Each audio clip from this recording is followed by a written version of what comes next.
Hello, mga kamaster, maraming salamat po sa lahat ng tumatangkilik ng ang nag-iisang tagapagmana. Paki-follow and subscribe mga master para sa mga susunod pang mga kabanata. Ang nag-iisang tagapagmana, Philip Clark. Kabanata 3326. Nakaharap sa pasukan ng isang maliit na hardin na puno ng mga bulaklak, na halos kapareho ng mga sinaunang patio sa bansa. Maraming tao sa bakuran ang nagsagawa ng kanilang sariling negosyo. May kaunting sigla sa gitna ng kakisigan. Sa oras na ito, isang matanda ngunit malakas na boses ang nagmula sa inner hall. Medyo bastos. Sino nandyan? Maya-maya, lumabas ang isang matandang lalaki na nakasuot ng linan. Maliban sa communicator sa kanyang palso, mukha siyang isang matandang sinaunang tao. Dahan-dahan siyang lumapit kay Philip at nakangiting sinabi, matagal na mula nang tumanggap ng mga bisita ang medical hall. Sa sinabi nito, itinaas ng matanda ang kanyang ulo at binuksan ang kanyang mga mata sa ilalim ng kanyang mapuputing kilay. Idinilat niya ang kanyang mga mata at tiningnan si Philip ng mabuti, bumubulong sa kanyang hininga, napakahawig, talaga. Ginaya ni Claire ang matanda at tiningnan ang mukha ni Philip ngunit wala itong napansin. Tinanong niya ang matanda ng walang laman, katulad ng hindi komportable na sinisiyasat ng 2 taong tulad nito. Walang magawang sinabi ni Philip, magagawa iyon. Ang pangalan ko ay Timo Keppel. Pwede mo rin akong tawaging Old Man Keppel. Bumalik sa katinoan ang matanda at nagpakilala kay Philip. Ang kanyang pangalan ay Philip Clark. Muling naputol si Philip ni Claire. Nang makitang hindi pa niya natututunan ang kanyang leksyon, hinaampes siya nito sa likod ng kanyang ulo. Sapat na, sabi ni Philip. Hindi mo kailangang maging mabangis. Boo! Pagkatapos noon, tumakbo si Claire, natatakot na baka masampal ulit siya ni Philip. Ngumiti ang matanda at sinabing, hehe, ang sarap maging bata.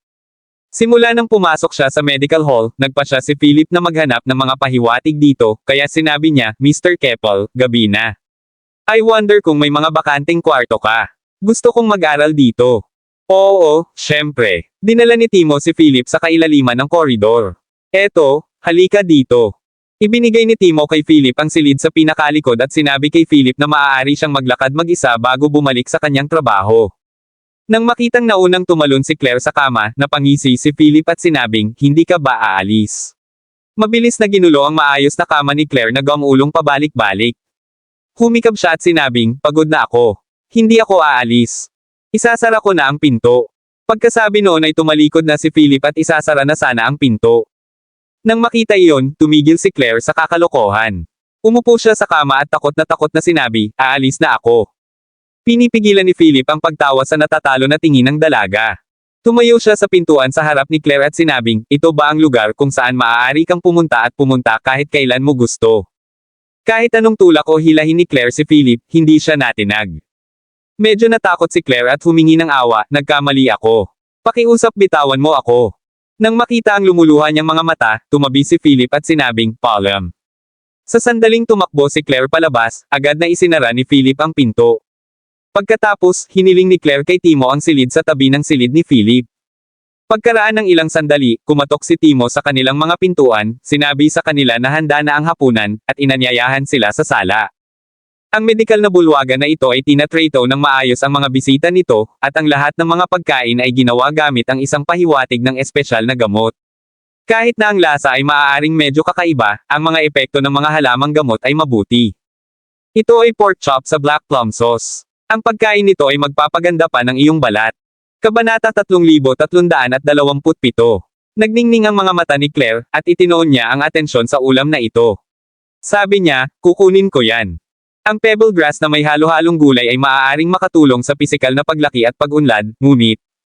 Bago pa matapos magsalita si Timo, nilagyan na ni Claire ng kutsara ang bibig niya at agad na sumigaw. Nakangiting nagpatuloy si Timo, ngunit ang pebble grass ay mas mainit kaysa sa sili. Kasunod nito, higit sa 100 pinggan ang ipinakilala, bawat isa ay may sariling espesyal na epekto.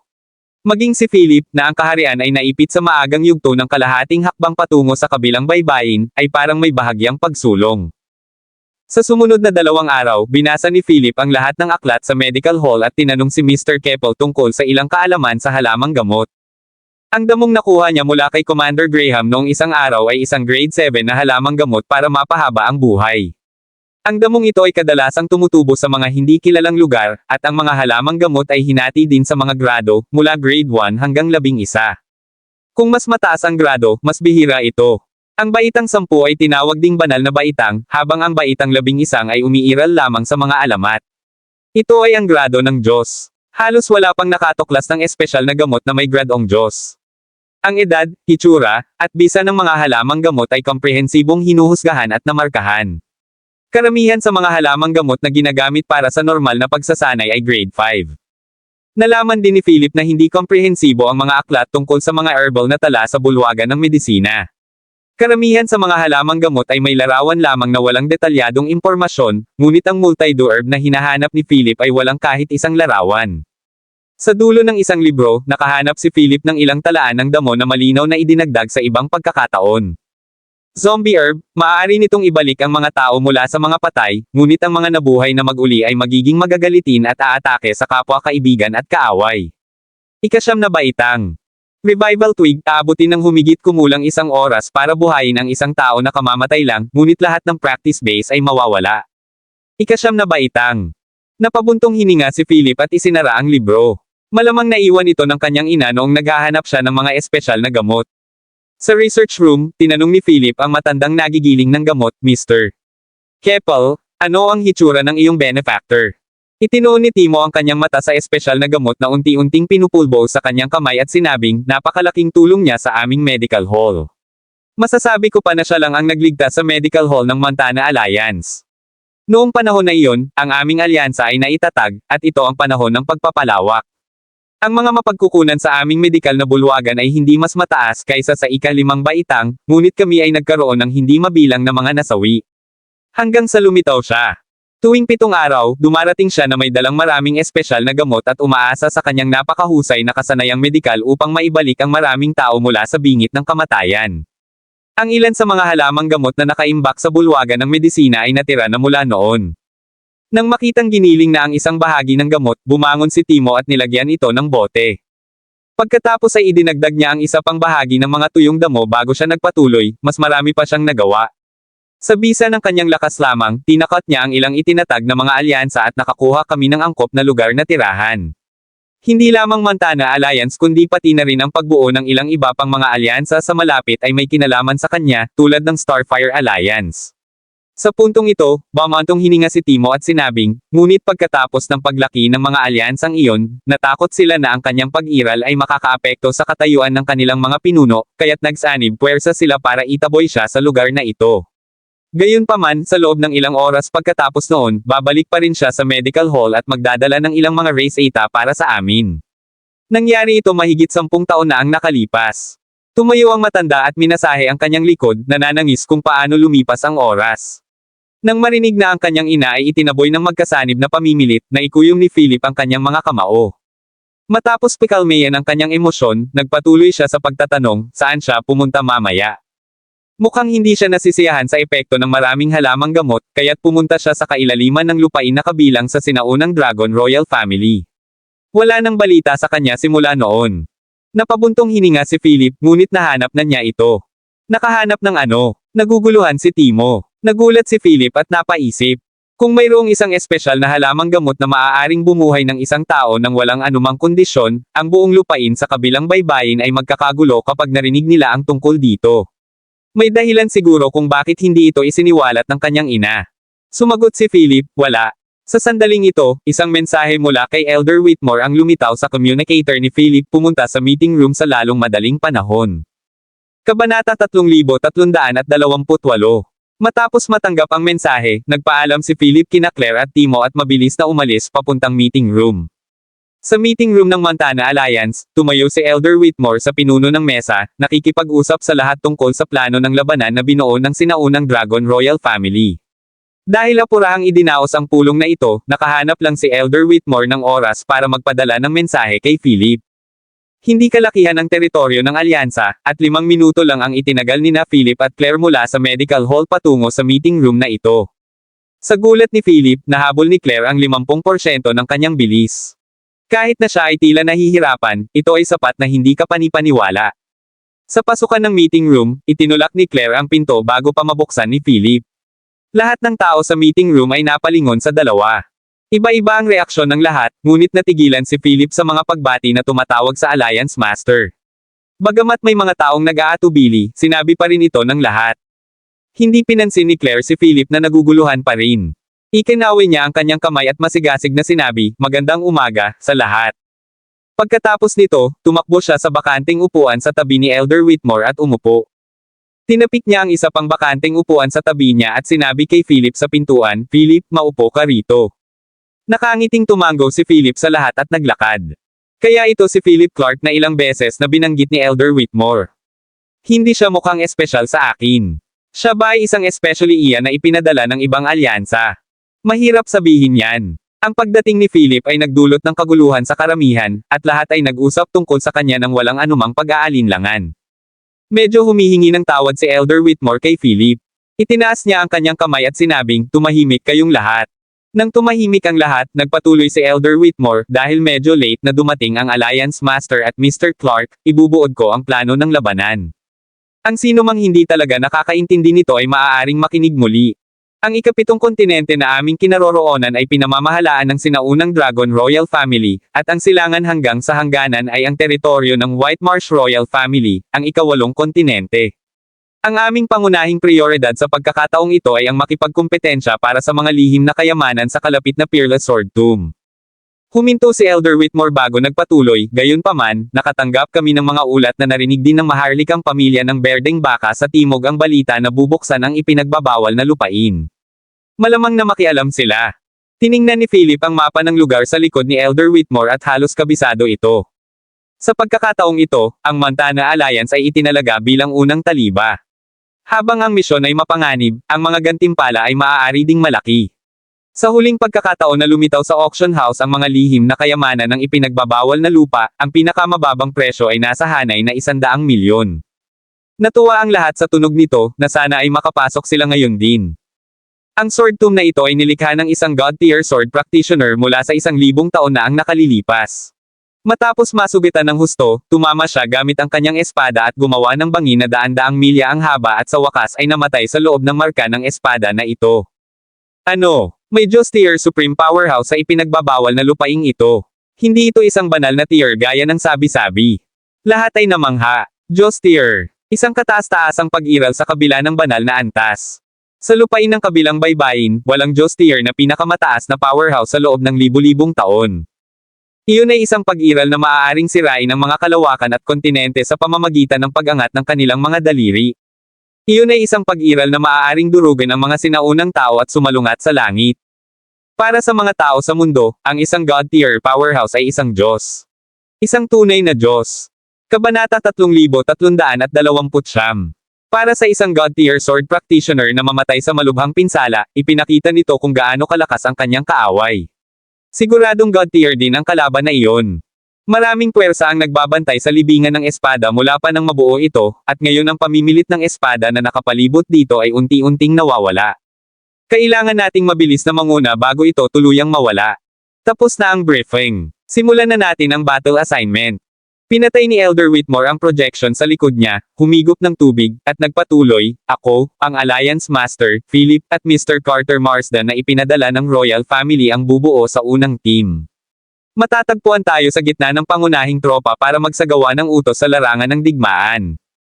Ang pangalawang koponan. Hindi pinansin ni Philip ang mga detalye bagkus ay nanliit ang mga mata sa lalaking nakaupo sa tapat niya. Nakasuot siya ng masikip na uniformeng panglaban na pilak na may metal na kinang, mukhang hindi pangkaraniwang sa unang tingin. Medyo gwapo rin ang mukha niya. Nang mapagtantong nakatitig sa kanya si Philip, ngumiti si Carter, at tumalim ang kanyang tingin. Nang makita na ang kabilang partido ay may isang tiyak na antas ng puot sa kanya, hindi umatras si Philip at tinitigan siya pabalik na may bahagyang ngiti sa sulok ng kanyang mga mata.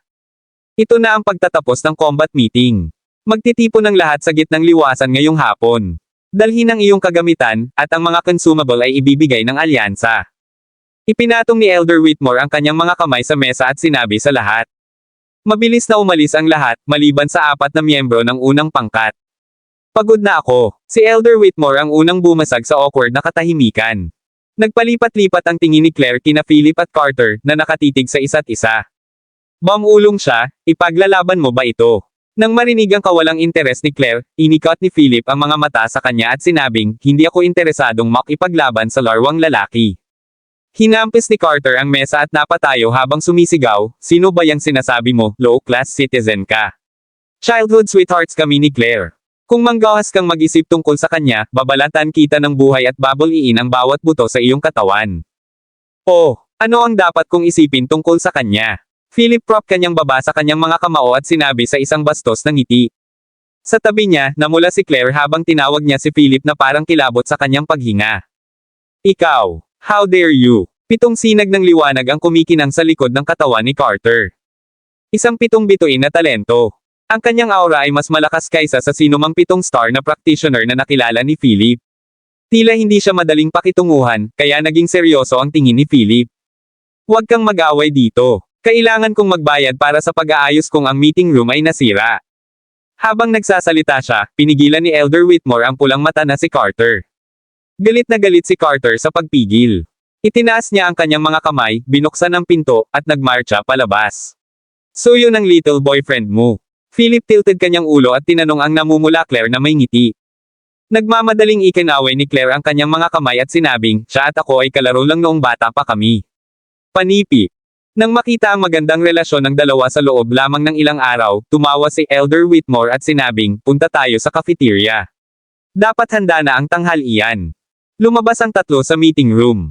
Biglang may naisip si Philip at sinabi kay Claire na katabi niya, ikaw ba ang Alliance Master ng Montana Alliance? Ano, hindi ko ba tinitingnan ang bahagi? Nagpout si Claire. Sa pagtingin kay Claire, nakakaedad lang, sumagot si Philip na puno ng hindi makapaniwalang mukha, oo, hindi talaga. Bumagal si Claire at nanlumo.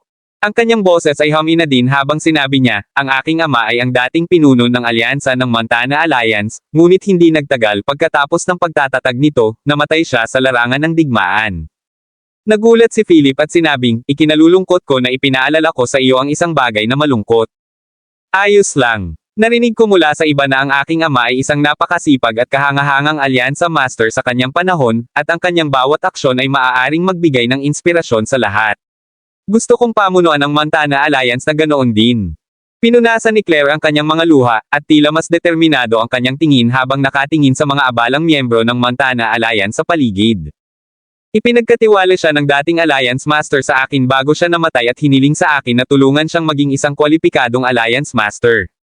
Ang Master ng Alliance ay nagsusumikap din ng husto upang maging mas malakas, at maaari na niyang pangasiwaan ang maraming bagay. May magiliw ng ngiti, tumingin si Elder Whitmore kay Claire, na naglalakad sa unahan, at sinabi kay Philip, na nasa tabi niya. Pagkatapos ng simpleng tanghalian, nagtipon-tipon lang ang lahat sa plaza ng isang nakakagulat na figure ang tuloy-tuloy na dumapo sa tabi ni Elder Whitmore mula sa isang hover na kotse. Anong kahangahangang kilos at nakakatakot na lakas? Kabanata 3330. Matigas ang mukha ng bagong dating, at ang taas nito ay halos 2 metro ang taas. Nakasuot siya ng khaki combat uniform na may crest ng sinaunang Dragon Royal Family bilang simbolo ng kanyang katayuan. Halos walang puti ang kanyang mga mata habang ang kanyang mga mata ay dumaan sa mga manunood. Maging si Elder Whitmore ay tila nagulat sa kanyang pagdating. Nagmamadali siyang humakbang at nagtanong, Panginoon, bakit ka naririto?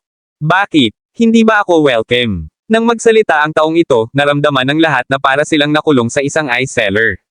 Siyempre, tinatanggap ka namin. Pawis na pawis si Elder Whitmore at sinabing, ano ang utos mo, Panginoon ko? Maliban sa ilang tahimik na tao sa karamihan, ang karamihan sa mga tao ay nagsimulang magbulungan sa kanilang sarili. Hindi pa ba nagpadala sa atin ang Royal Family?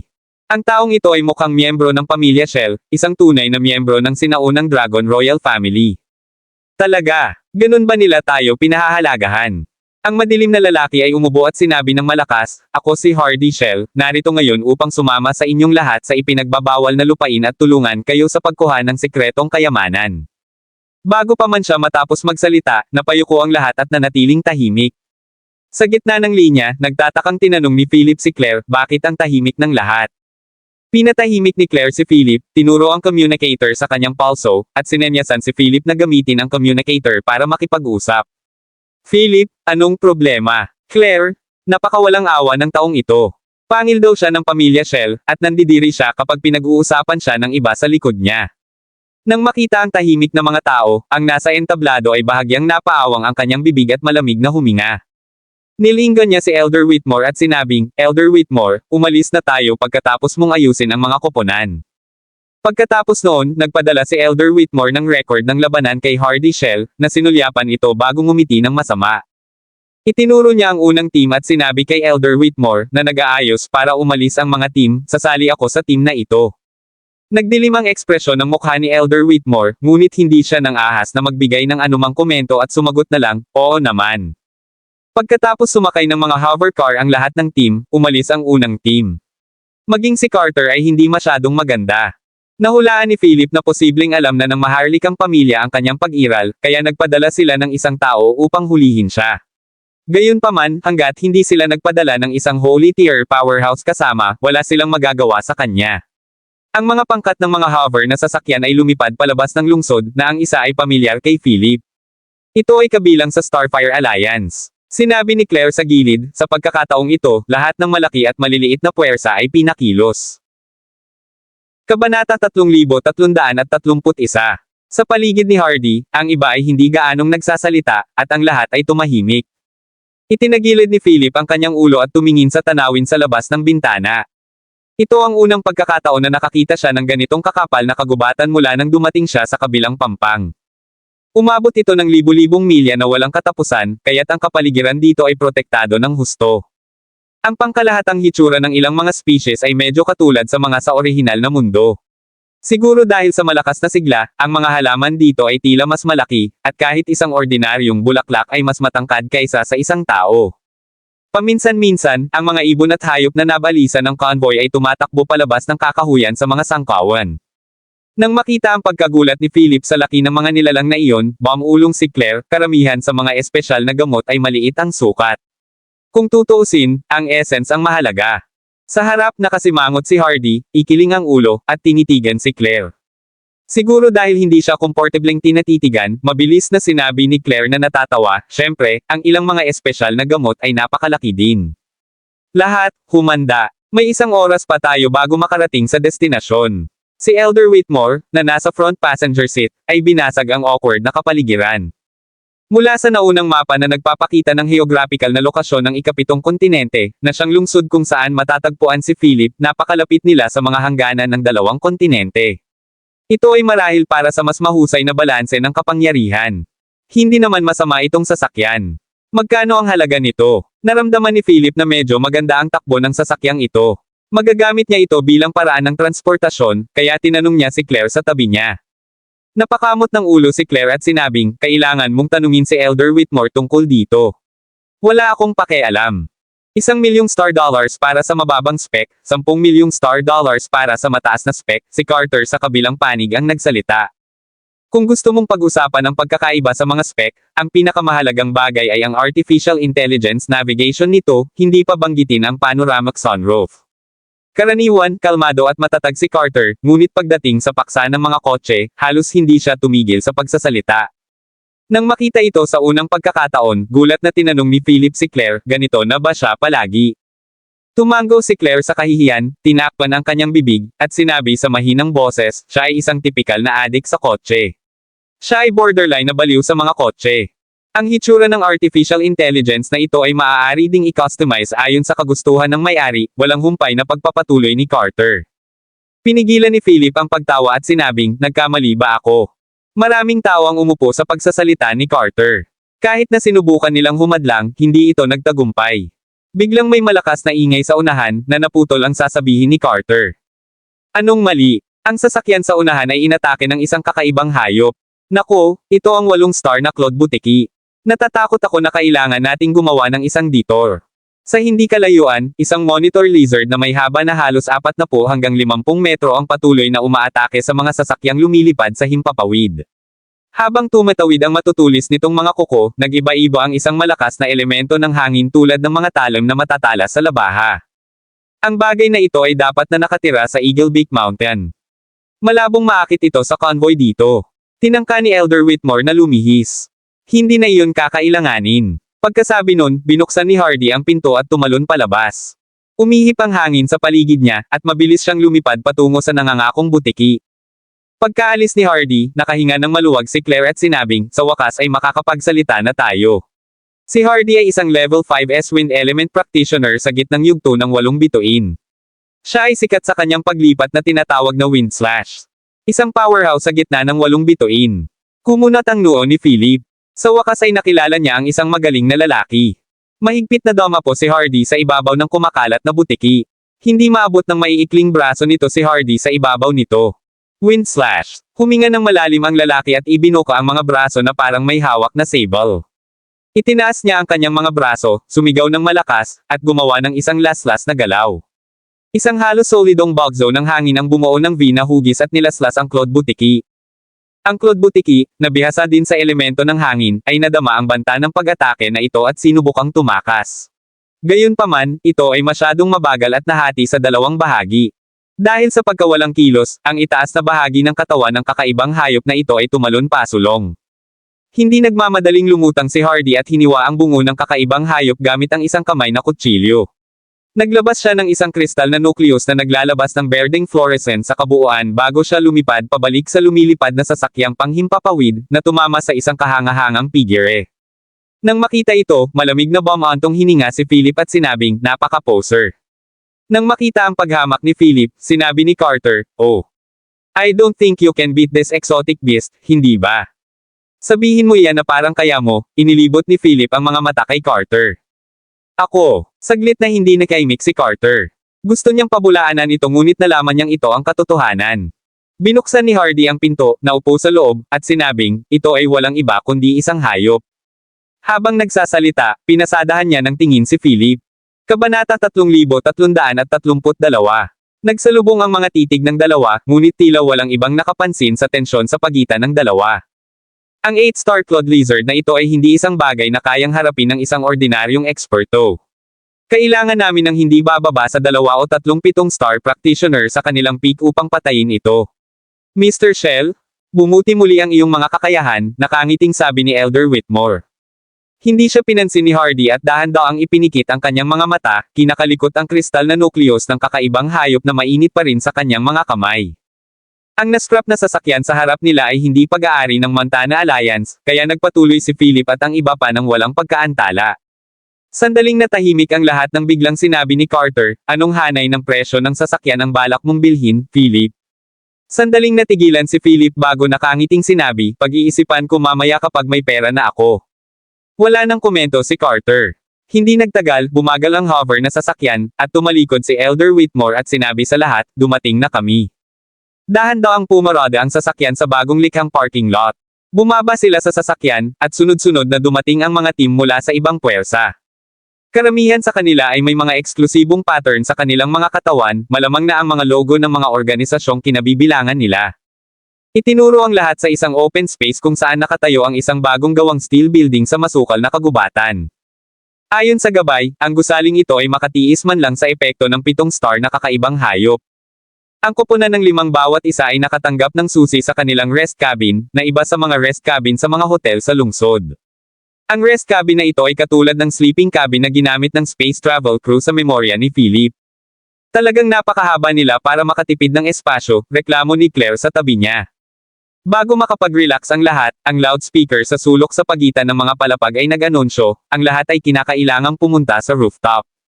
Ang bubong ng gusaling ito ay medyo maluwang, at ang ilang libong tao na nakikibahagi sa paglalakbay na ito patungo sa ipinagbabawal na lugar ay may isang lugar upang tumayo. Sa oras na ito, sa wakas ay nakita ni Philip ang mga kasuotan ng karamihan sa mga kalahok.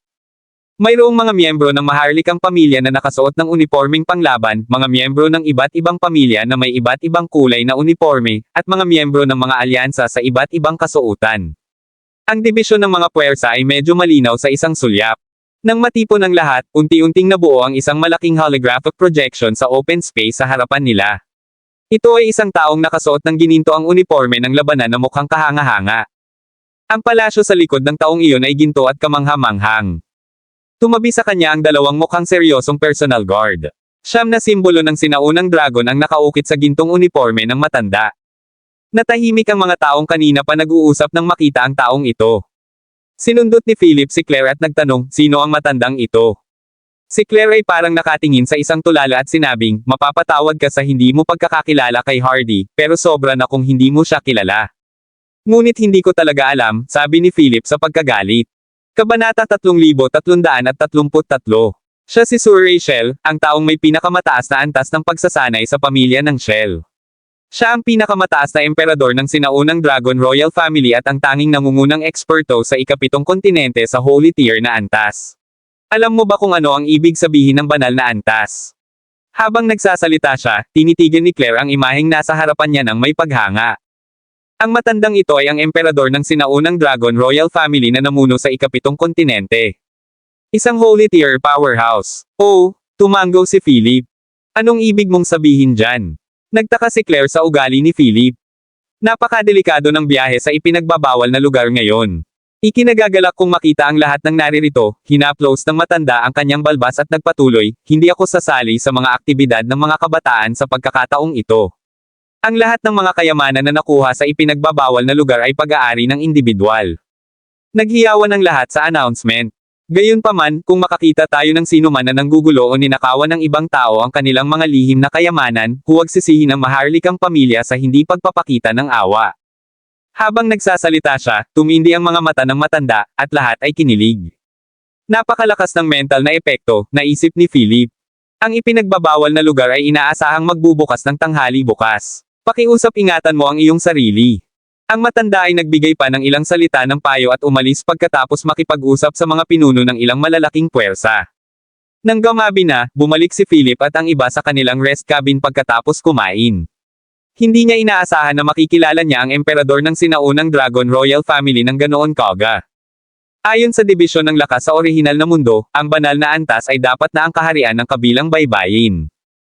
Kinaumagahan, ginaising ni Philip ang iba, ngunit wala nang makita si Hardy. Hayaan mo na siya. Kunin natin ang mga consumable. Sa open area sa ibaba, nakapila na ang ilang team para kunin ang kanilang mga gamit. Sa kaliwa ay mga rasyon ng pagkain, sa gitna ay mga pang-araw-araw na pangangailangan, at sa dulong kanan ay mga simpleng kagamitan sa pakikipaglaban, maikling paliwanag ni Elder Whitmore. Kukuha ako ng rasyon ng pagkain. Makukuha ko ang kagamitang panlaban. Gusto ko ring makakuha ng kagamitang panlaban. Hayaan mo akong kumuha ng mga pang-araw-araw na pangangailangan, kung gayon. Lumipat si Philip sa mga rasyon ng pagkain. Nasa unahan ng pila ang ilang tao mula sa Royal Family. Napakunot ang noo niya nang makitang lahat ay kailangang ilagay ang kanilang impormasyon bago nila matanggap ang mga gamit. Dahil maaaring alam ng maharlikang pamilya ang kanyang pag-iral, hindi niya maalis ang posibilidad na madroga. Kung may inihanda silang espesyal para sa kanya, maaaring mahirap itong bantayan. Sa oras na ito, nagkaroon ng kaguluhan sa harap ng pila. Fatty, kailangan mo bang uminom ng marami? Hehe, mataba ako no. Kailangan ko pang kumain. Isang chubby na lalaki ang naglalakad pasulong na may selyadong rasyon para sa mahigit 100 tao sa kanyang mga bisig, at makakatanggap siya ng isang alon ng pang-aabuso at pangungutya saan man siya pumunta. Gayunpaman, ang matabang lalaki na iyon ay ngumisi lamang at sinabing, paumanhin, patawarin mo ako. Nakita ni Philip ang pagkakataong ito. Nang makalapit ang taong ito, bahagyang itinaas niya ang kanyang kamay para baguhin ang espasyo sa ilalim ng paa ng tao. Ang sentro ng grabidad ng lalaki ay hindi matatag, at malapit na siyang mahulog. Gayunpaman, hindi niya nakalimutang protektahan ang pagkain sa kanyang mga bisig bago bumagsak. Napatawa si Philip at humakbang pasulong upang suportahan siya gamit ang isang kamay. Bagamat medyo naguguluhan kung bakit siya nadapa, same time pa ring sinabi ng lalaki, salamat, buddy. Habang nagsasalita, hinigit niya ang pagkain sa kanyang mga bisig kay Philip at sinabing, buddy, kumuha ka ng isa. Wala lang. Mamaya ko na makukuha ang rasyon. Bagamat sinabi niya iyon, ginamit ni Philip ang kanyang space ring nang tulungan niya ang taong iyon ngayon at kumuha ng 3 bag mula sa gitna ng tambak ng mga rasyon. Medyo nahiya ang matabang lalaki at sinabing, Hiram Pine ang pangalan ko.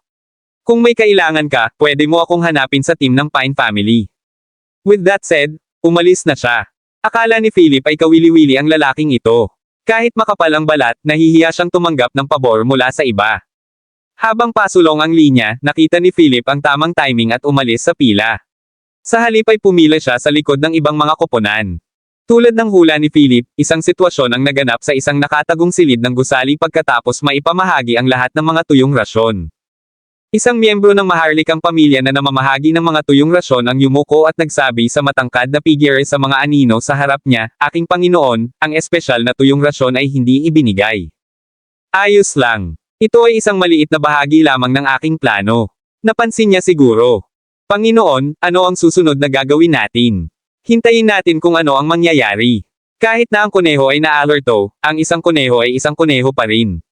Ang ipinagbabawal na lugar ay nakapaloob sa paligid. Hindi siya basta-basta makakatakas. Ako mismo ang kukuha sa kanya sa ipinagbabawal na lugar.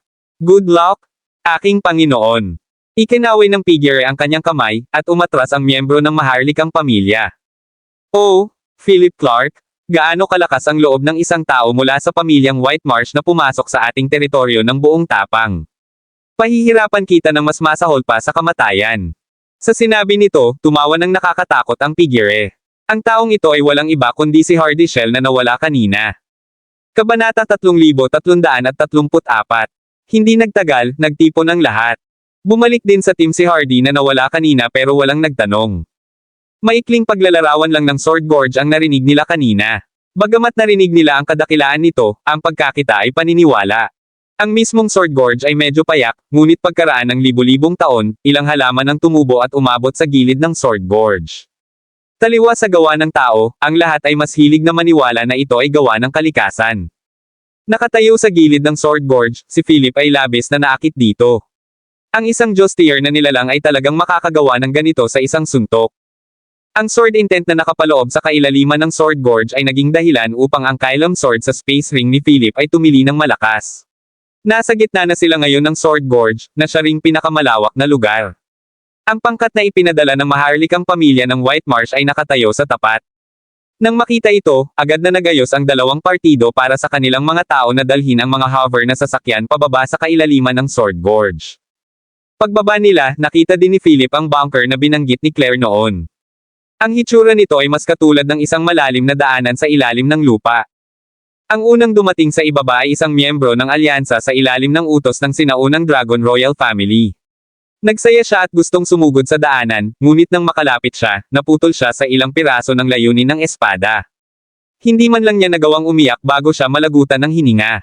Tila hindi pa hinog ang panahon. Sunod-sunod na dumaong ang mga tao mula sa magkabilang partido, at tumindi ang tensyon.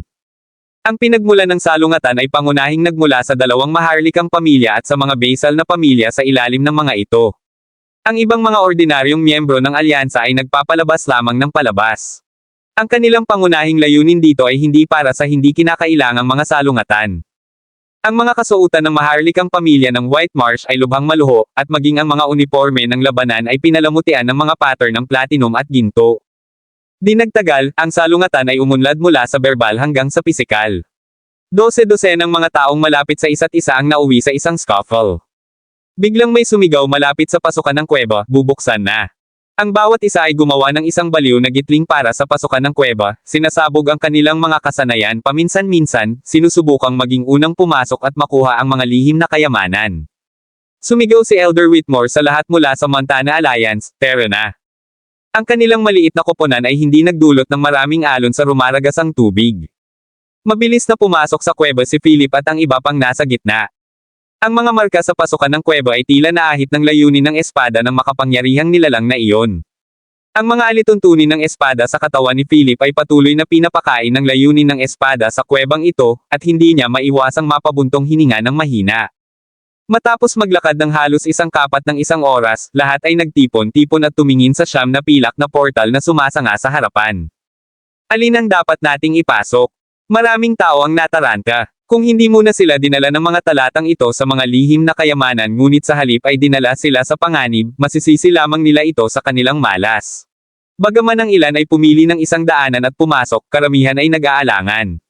"Sumunod ka sa akin," sabi ni Philip sa iba bago siya dumaan sa karamihan at naglakad patungo sa ikatlong daanan. Nagkatinginan ang ilang tao at sumunod. Kabanata 3335. Ang talatang ito ay may pinakamalakas na layunin ng espada. Bagamat posibleng makakuha ng mga kayamanan dito, maaari rin itong maging isang napakadelikadong bitag. Unti-unti, karamihan sa mga tao ay gumawa ng kanilang mga desisyon. Para sa mga normal na tao, ang layunin ng espada mula sa mga kuweba ay halos pareho, ngunit ang ilan na may mas malakas na pandama ay nakadarama ng mas malakas na layunin mula sa ikatlong daanan. Karamihan sa kanila ay piniling pumunta doon. Pinangunahan ni Philip ang mga tao ng Montana Alliance sa pamamagitan ng portal at nakarating sa isang bakanteng field na katulad ng isang martial arts arena.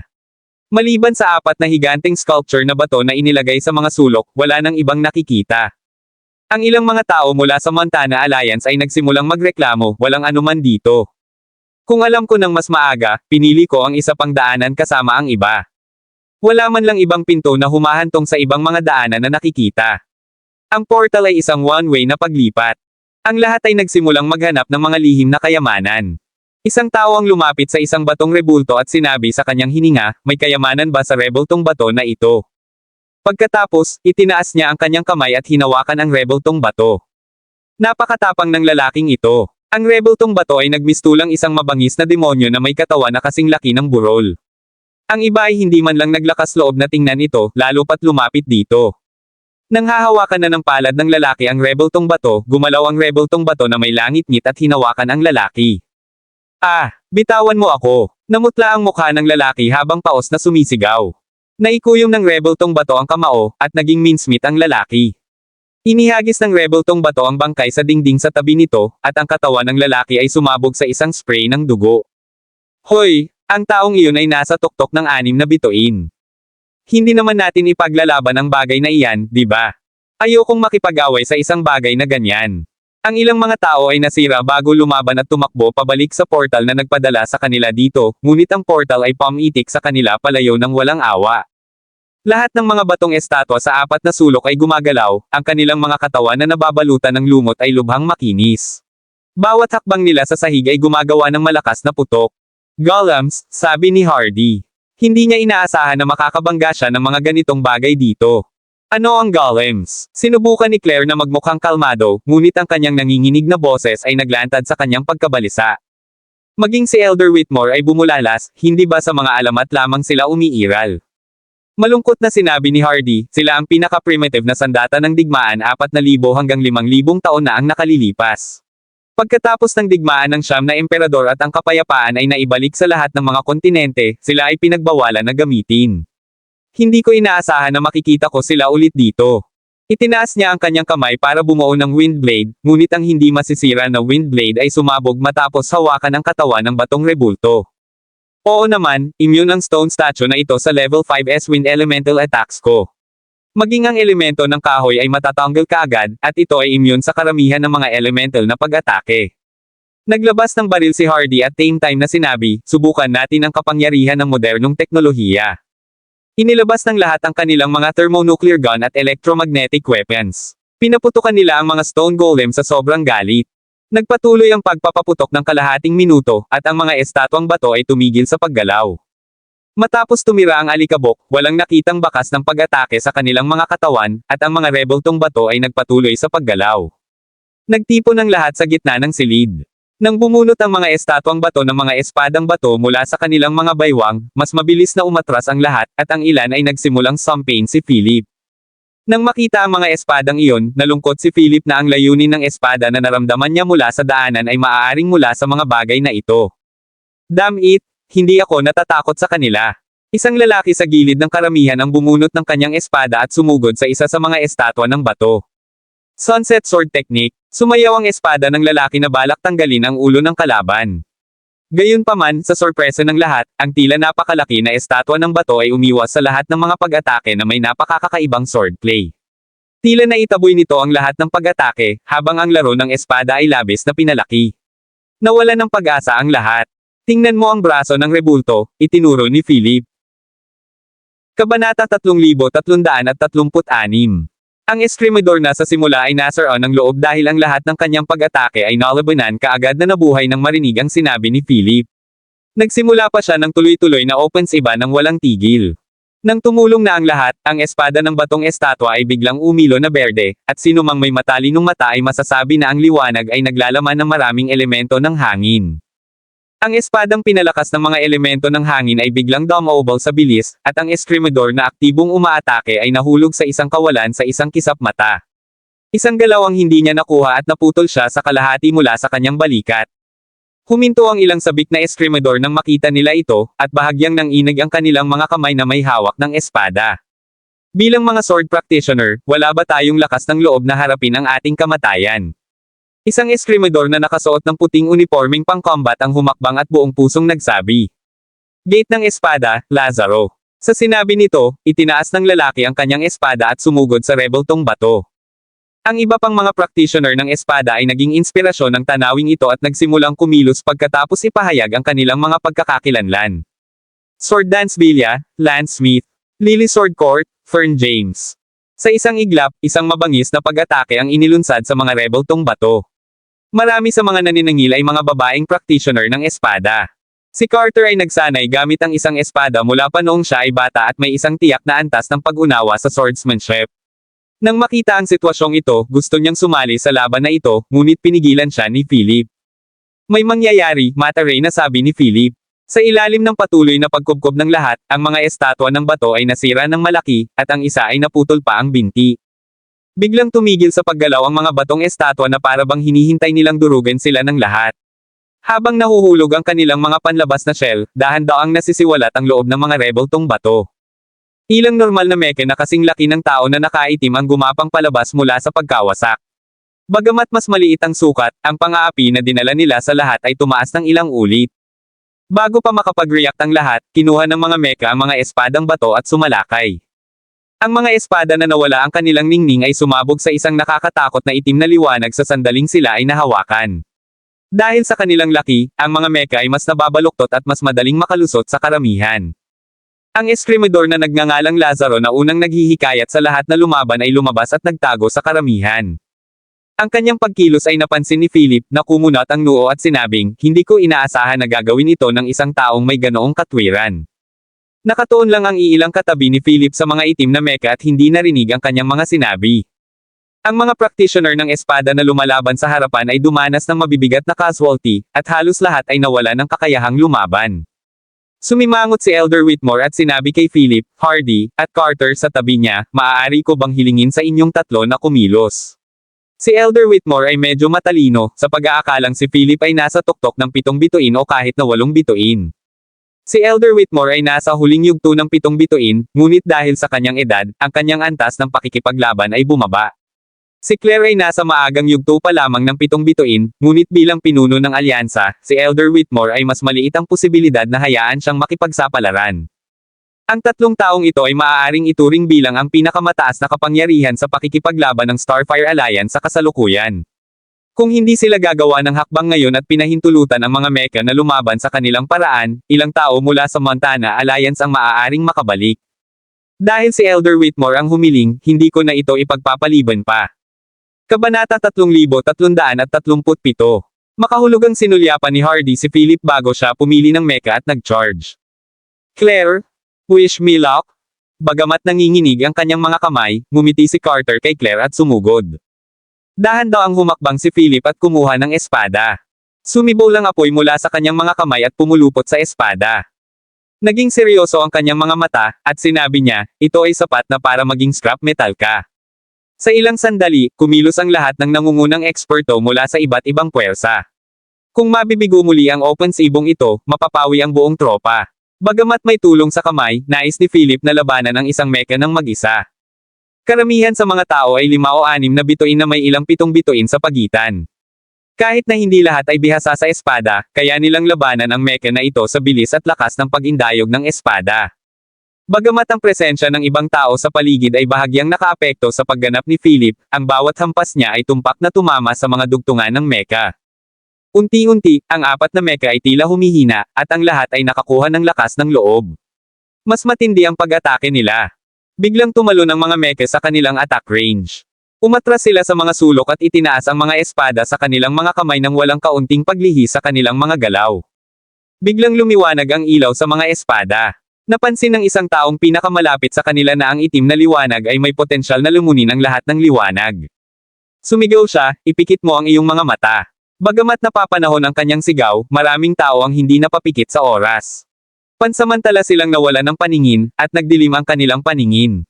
Sa oras na ito, muling gumalaw ang mga mecha, hinahanap ang mga naapektuhan ng itim na ilaw. Sa isang espesyal na target na nasa isip, ang mga pag-atake ng mga mecha ay naging mas mabangis, at hindi man lang nila naharang ang mga pag-atake na umuulan sa kanila. Sunod-sunod na sigaw ang narinig. Dinaig ni Philip ang isang mecha na nakakasakit ng ibang tao. Nang makita ang mabibigat na casualty sa buong lugar, biglang sumabog ang kanyang mga panuntunan sa espada. Pinutol niya ang braso ng mecha gamit ang isang espada. Noon lamang napagtanto ni Philip na kung mas malakas ang layunin ng espada, mas maraming pinsala ang aidudulot nito sa mecha. Hampasin habang nakababa. Para maging ligtas, pinakawalan ni Philip ang kanyang sword intent nang ang kanyang espada ay malapit na malapit sa mecha. Sa isang hampas, lumipad ang ulo ng mecha, at ang katawan nito ay bumagsak at nagkalat sa buong lupa. Isang bola ng napakalakas na layunin ng espada ang lumutang sa harap ni Philip. Ang Kylum sword sa sword ring ni Philip ay naging siklab ng galit habang lumilipad ito pabalik-balik. Nang makitang mabibiyak na ang space ring, tinawag ni Philip si Kylum sword at binago ang hitsura nito sa isa pang espada sa kanyang kamay. Bumulusok si Kylum sword sa bola ng purong puting liwanag at mabilis itong hinigop. Sa oras na ito, lahat ng pansamantalang nabulag ng itim na liwanag ay tuluyang nakabawi, kasama na si Claire at ang iba pa. Sa wakas ay napansin ni Philip na si Carter ay tinusok ng isang matalim na espada. Lumuhad siya sa lupa at hinawakan ang kanyang sugat na may dugong umaagos mula sa kanyang bibig. Mabilis na lumapit si Philip kay Carter at ibinaba ito para pigilan ang pagdurugo, ngunit mahigpit na hinawakan ni Carter si Philip. Napansin ni Philip na nakatitig si Carter kay Claire na kinukusot pa ang mga mata. "Hige ka, hindi ka pa mamamatay," galit na sabi ni Philip.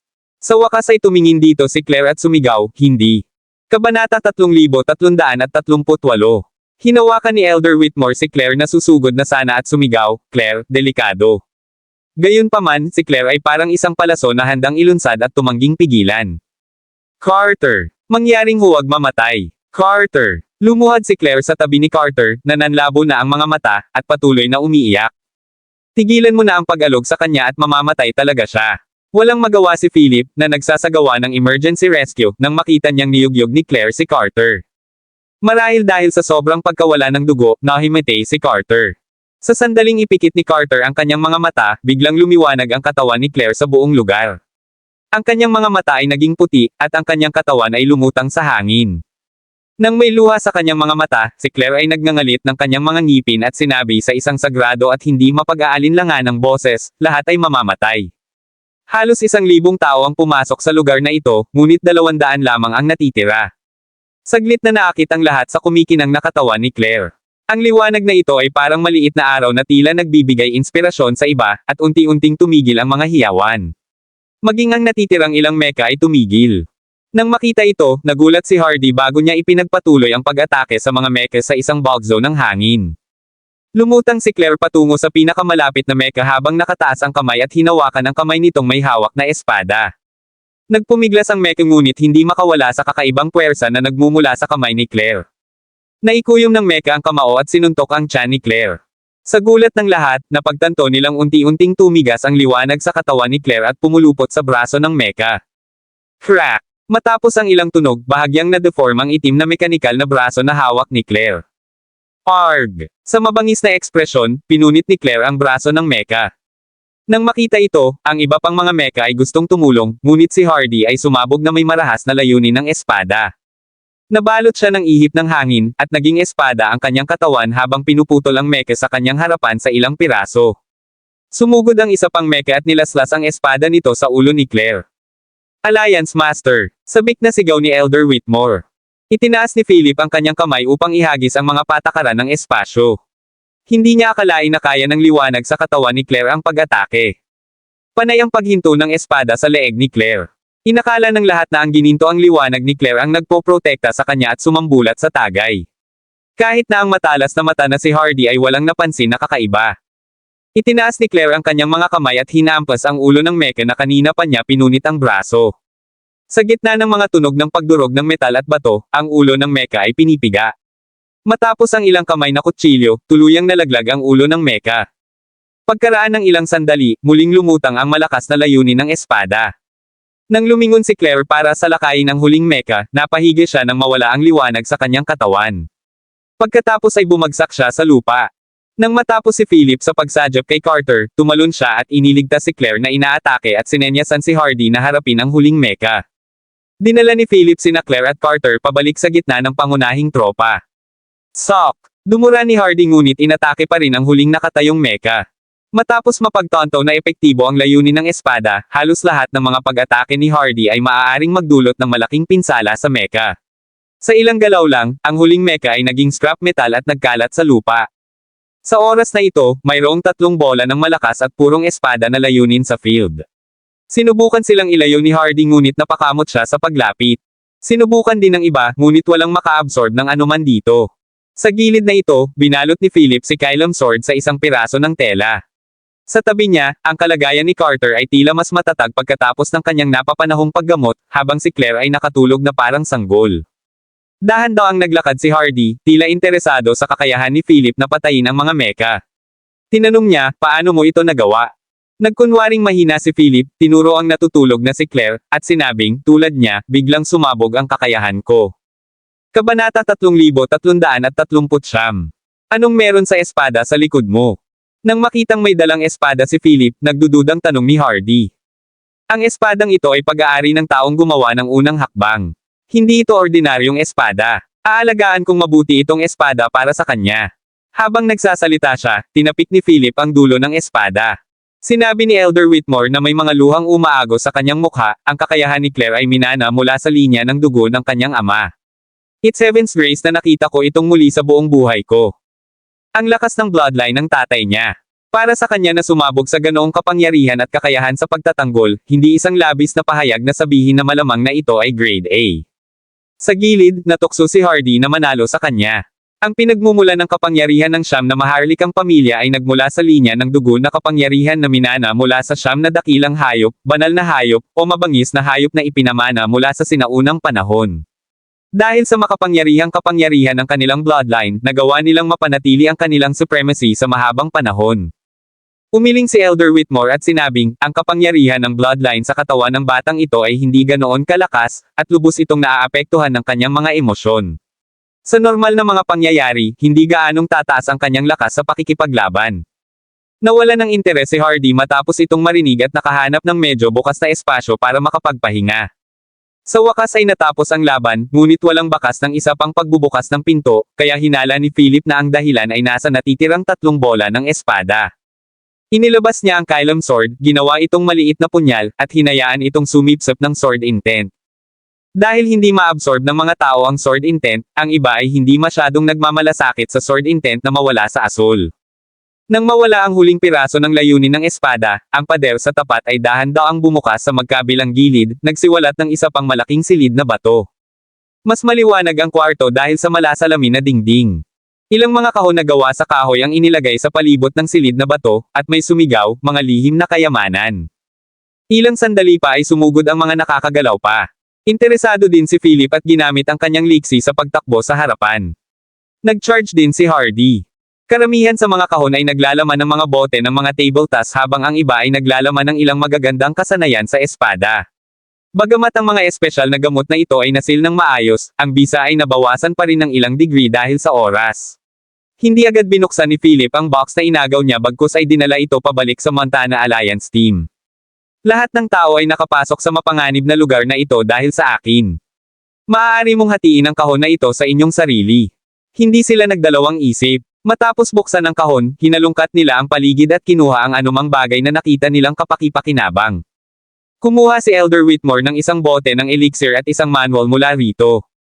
Pasasalamat niyang sinabi kay Philip, sa mga espesyal na gamot na nakuha mo ngayon, susuriin namin ang mga sangkap at kukuha kami ng race eta pagbalik namin. Talagang makakatulong ito sa ating medical hall na umangat sa susunod na antas. Hayaan akong magpasalamat sa iyo sa ngalan ng medical hall, Mr. Clark. Karamihan sa mga medikal na bulwagan ay kukuha ng mga espesyal na sangkap na panggamot upang makagawa ng mga potion ngayon. Mas kaunting mga partido ang gumawa ng mga elixir sa kasalukuyan, ngunit ang Medical Hall ng Montana Alliance ay isa sa kanila. Ang parehong mga pamamaraan ay may kanilang mga pakinabang. Hindi mo kailangang magpasalamat sa akin. Wala rin akong masyadong ginawa, nakangiting sabi ni Philip. Pinisil ni Hardy mula sa karamihan, ngunit wala sa kanyang mga kamay. Malamang na itinago na niya ang mga bagay sa kanyang space ring. Nang makita ito, hindi nagbigay ng komento si Elder Whitmore.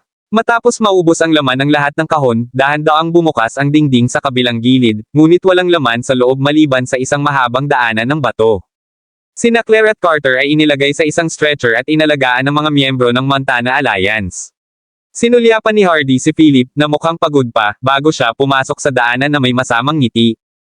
Kabanata 3340.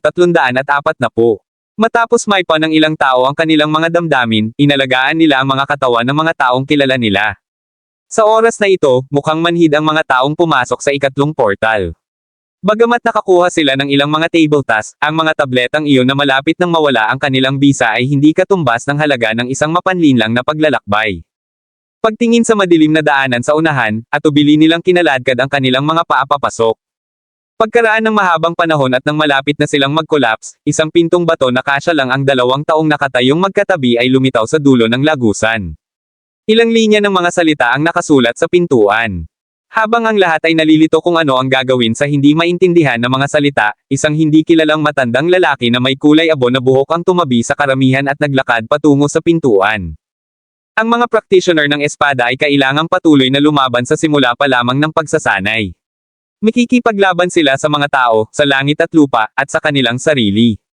Tanging ang partido na nakaligtas sa mga laban ang matatawag na makapangyarihan. Pumili ng 2 practitioner ng espada, buksan ang pintong bato, at makipaglaban. Matapos ihatid ng matanda ang mga salita, umatras siya sa karamihan. Mayroong 2 mekanismo sa magkabilang gilid ng pintuan na gawa sa bato, na malamang ay mabubuksan lamang ng mga kalahok. Nang marinig ang mga kondisyon, lahat ay nag-charter, ngunit hindi nila maiwasang tumingin kay Hardy at Philip na kamamatay lang ng mga mecha. Itong 2 ito ang malalakas na nag-iisang nagtanggal ng mechas kanina lang. Tuwang-tuwa si Hardy nang makita niyang gusto ng lahat na makipaglaban sila ni Philip. Isa itong pagkakataong kaloob ng Diyos, at walang makakapag-alala kung papatayin niya si Philip sa isang pagkakataon. Nang walang karagdagang komento, humakbang pasulong sina Philip at Hardy at pinindot ang mekanismo, na nagpadala ng ilang layunin ng espada sa proseso. Dahan-daang bumukas ang pintong bato, ngunit puno ito ng hamog sa loob, na nakakubli sa paningin ng lahat. Gawin natin ito. Pagkasabi nun ay pumasok na si Hardy. Hindi rin nagdalawang isip si Philip. Kahit na si Hardy Shell ay may imprint ng sinaunang Dragon Royal Family at ang kanyang lakas ay hindi mapag-aalinlanganan, si Philip ay hindi rin pushover. Matapos mawala ang 2 sa hamog, nagsara ang pintong bato, naiwan ang iba na naghihintay sa resulta. Ang ilan ay nagsimula pa ng isang postahan pool.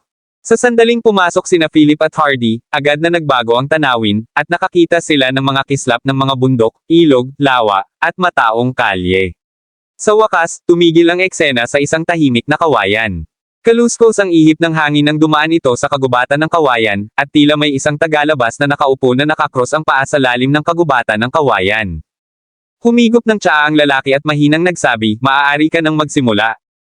Nang matapos magsalita ang misteryosong lalaki, naging matalim na talim ang kamay ni Hardy at nilaslas si Philip, na hinarang ni Philip sa harap ng kanyang dibdib gamit ang Kylum sword. Matapos makipagpalitan ng ilang suntok, nagulat si Hardy na kapantay niya si Philip. Sabi niya nang may panunuya, "Para sa iyo ito." Naglabas si Hardy ng kakaibang espada na may scabbard mula sa kanyang space ring. Matapos tanggalin ang scabbard, ang talim ng espada ay lumundag na may mga elemento ng hangin. Sa bug zone ng hangin, siya ay mukhang medyo kahanga-hanga gamit ang espadang iyon sa kamay. Lalong naging matindi ang sword intent ng 2 sa mga banggaan, at ngumiti bilang pagpapahalaga ang misteryosong lalaking umiinom ng tsaa habang pinapanood ang laban. Wind Slash. Sa suporta ng treasured sword ni Hardy, ang nakamamatay na hakbang na ito ay mas mapanira. Nagkaroon ng isang tiyak na antas ng pagbabago bago sa nakapalibot na espasyo. Hinarang din ng enerhiya ng espada na ito ang lahat ng blind spot ni Philip. Nang maghinagpi si Hardy na kulang sa passion ang laban na ito, nawala ang malinaw na anyo ng espada sa kamay ni Philip at ipinakita ang tunay na anyo nito bilang Kylum sword. Kabanata 3341. Umalangaw-ngaw ang dagandong ng dragon sa buong kagubatan ng kawayan. Bago natapos ni Hardy ang kanyang pagkagulat, natapos na ni Philip ang kanyang pag-atake sa espada. Nag-transform si Kylum sword sa hindi mabilang na mga espada bago muling nagsanib bilang isa.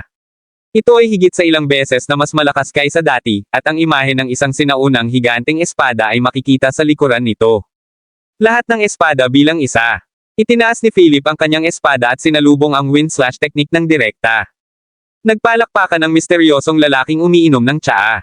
Ang dalawang espada ay nagbanggaan, at ang epekto ay yumanig sa kagubatan na may mga dahon na lumilipad sa buong lugar. Sabay na umatras ang dalawa sa gilid ng kagubatan ng kawayan. Bahagyang namamanhid ang kamay ni Philip, habang ang isang chink ay lumitaw sa espada ni Hardy. Mabuti, napakabuti. Hindi mo ako binaygo, panatiko na sabi ni Hardy kay Philip. Natatakot ako na hindi mangyayari ang mga bagay ayon sa gusto mo sa pagkakataong ito. Pagkatapos sabihin iyon ni Philip, nagliyab ang kanyang mga kamay, at dalawang maapoy na ahas ang pumulupot sa Kylum Sword. Inihaw ng nasusunog na Kylum Sword ang nakapalibot na kagubatan ng kawayan na dilaw. Philip, I'm very happy that you can play with me for so long. Kailangan ko talagang magpasalamat sa iyo. Habang nagsasalita si Hardy, ang hangin sa kagubatan ng kawayan na ito ay nanirahan. Ilang saglit lang ay ang kaluskos ng mga nalaglag na dahon at ang tunog ng misteryosong lalaking umiinom ng tsaa. Hindi binalak ni Philip na bigyan ng pagkakataon si Hardy. Itinaas niya ang kanyang espada at naglaslas. Huli na, ikinawi ni Hardy ang kanyang mga kamay na puno ng hangin. Hindi nagtagal ay nakabuo sila ng tila airtight sphere. Sa sandaling ang pag-atake ni Philip ay dumaong sa globo, isang malakas na pagtanggi ang nagpatalbog kay Philip palayo. Hindi tumigil ang globo bagkus ay sumugod kay Philip na parang matinik na parkupino. Si Philip ay tumalon sa hangin at ikinalat ang apoy mula sa kanyang espada. Isang malaking sword formation na may napakalaki na aura ang bumaba.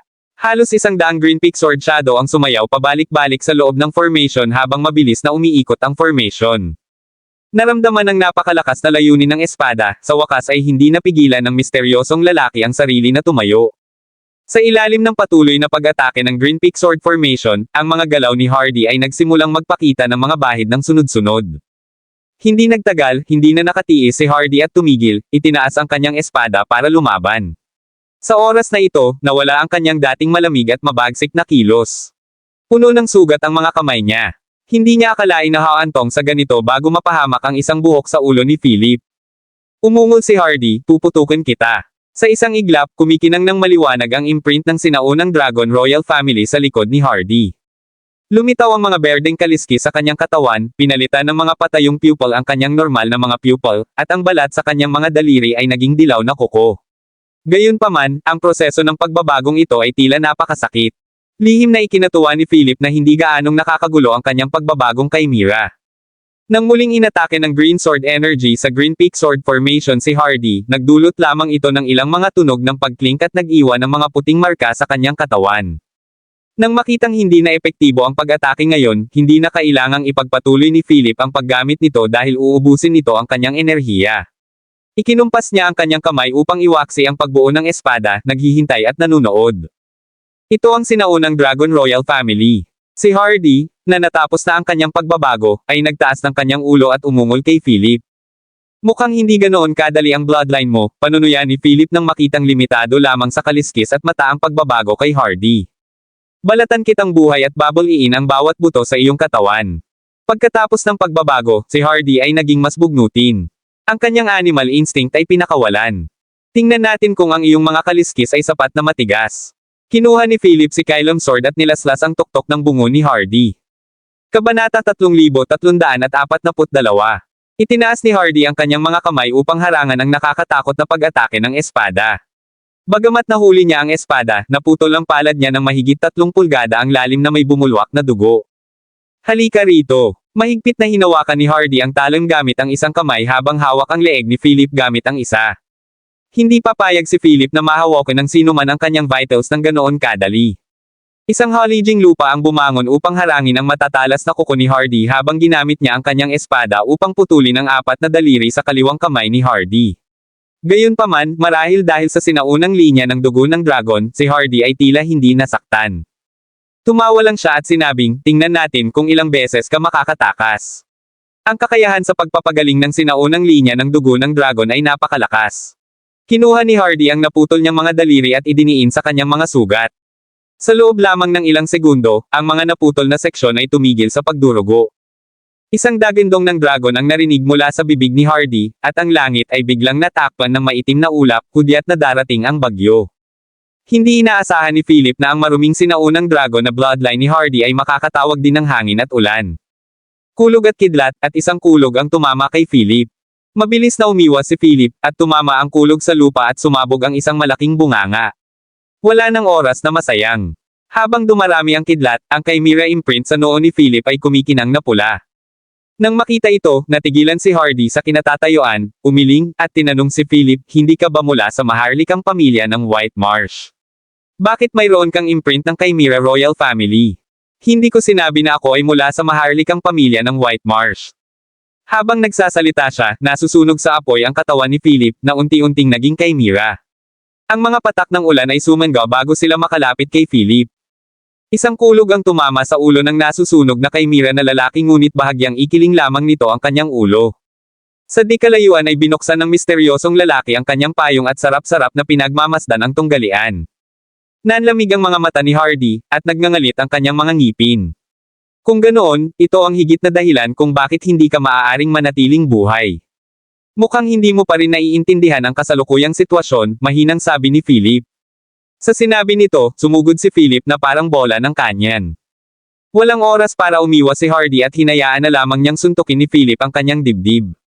Pakiramdam niya ay lumilipad siya pabalik at tinutamba ang ilang kawayan. Durug ko ang puso mo. Tingnan natin kung makaka-recover ka niyan. Sigaw ni Philip. Bagamat ang sinaunang linya ng dugo ng dragon ay may kahangahangang kakayahan sa pagpapagaling, ang mga inapo ay hindi maisilang na muli mula sa abo tulad ng linya ng Fire Phoenix. Ang pinsalang ito ay sapat na upang patayin si Hardy. Sa hindi inaasahang pagkakataon, kahit na si Hardy ay may malinaw na kalamangan sa lakas, nahulog siya sa pag-aatubili at pagtataka sa kanyang mga mata. Bago harapin ang pag-atake, iniisip pa rin niya kung paano lalaban, ngunit hindi niya makayanan ang suntok na ito.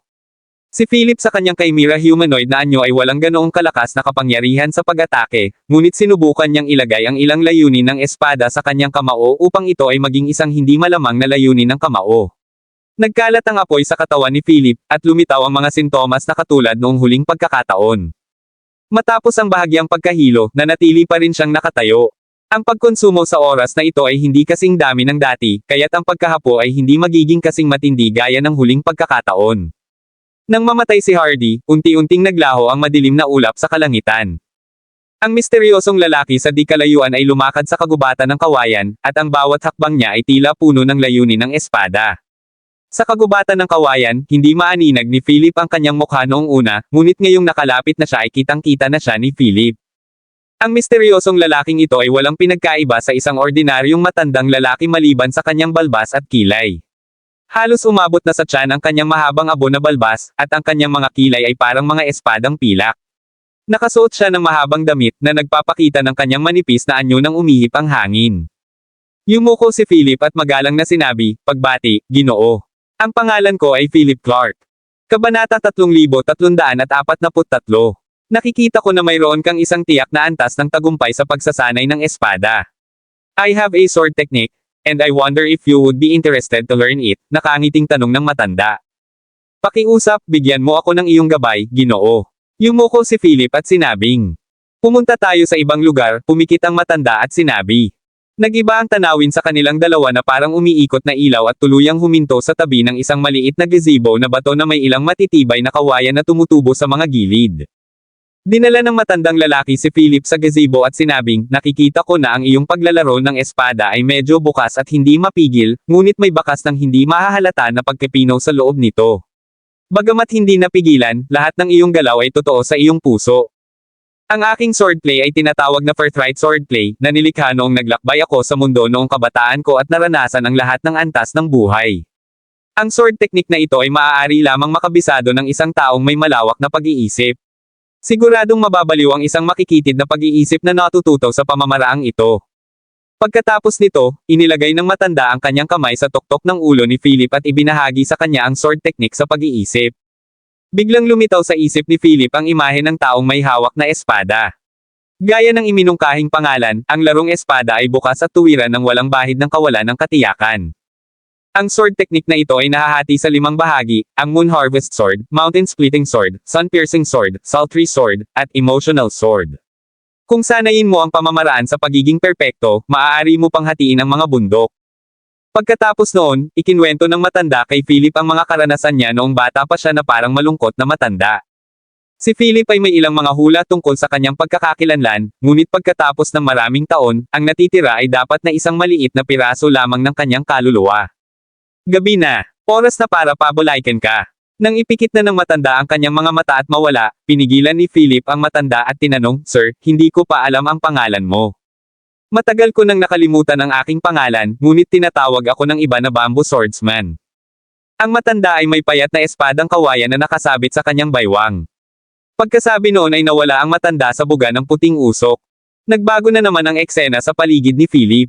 Sa loob ng Stone Passage, napatingin ang lahat habang dahan-daang bumukas ang pintong bato. Si Elder Whitmore ay mukhang napakaseryoso. Sa huli, mas mabuti kung pareho silang nakabalik ng ligtas. Matapos ganap na mabuksan ang pintong bato, isang figure ang lumabas. Pinatatag ni Philip ang kanyang sarili, at sa wakas ay nakita ng lahat ang gwapong lalaki na may pagod na mukha, ngunit nasaan ang isa? Nataranta ang lahat. Nasaan si Hardy? Bakit hindi pa siya lumalabas?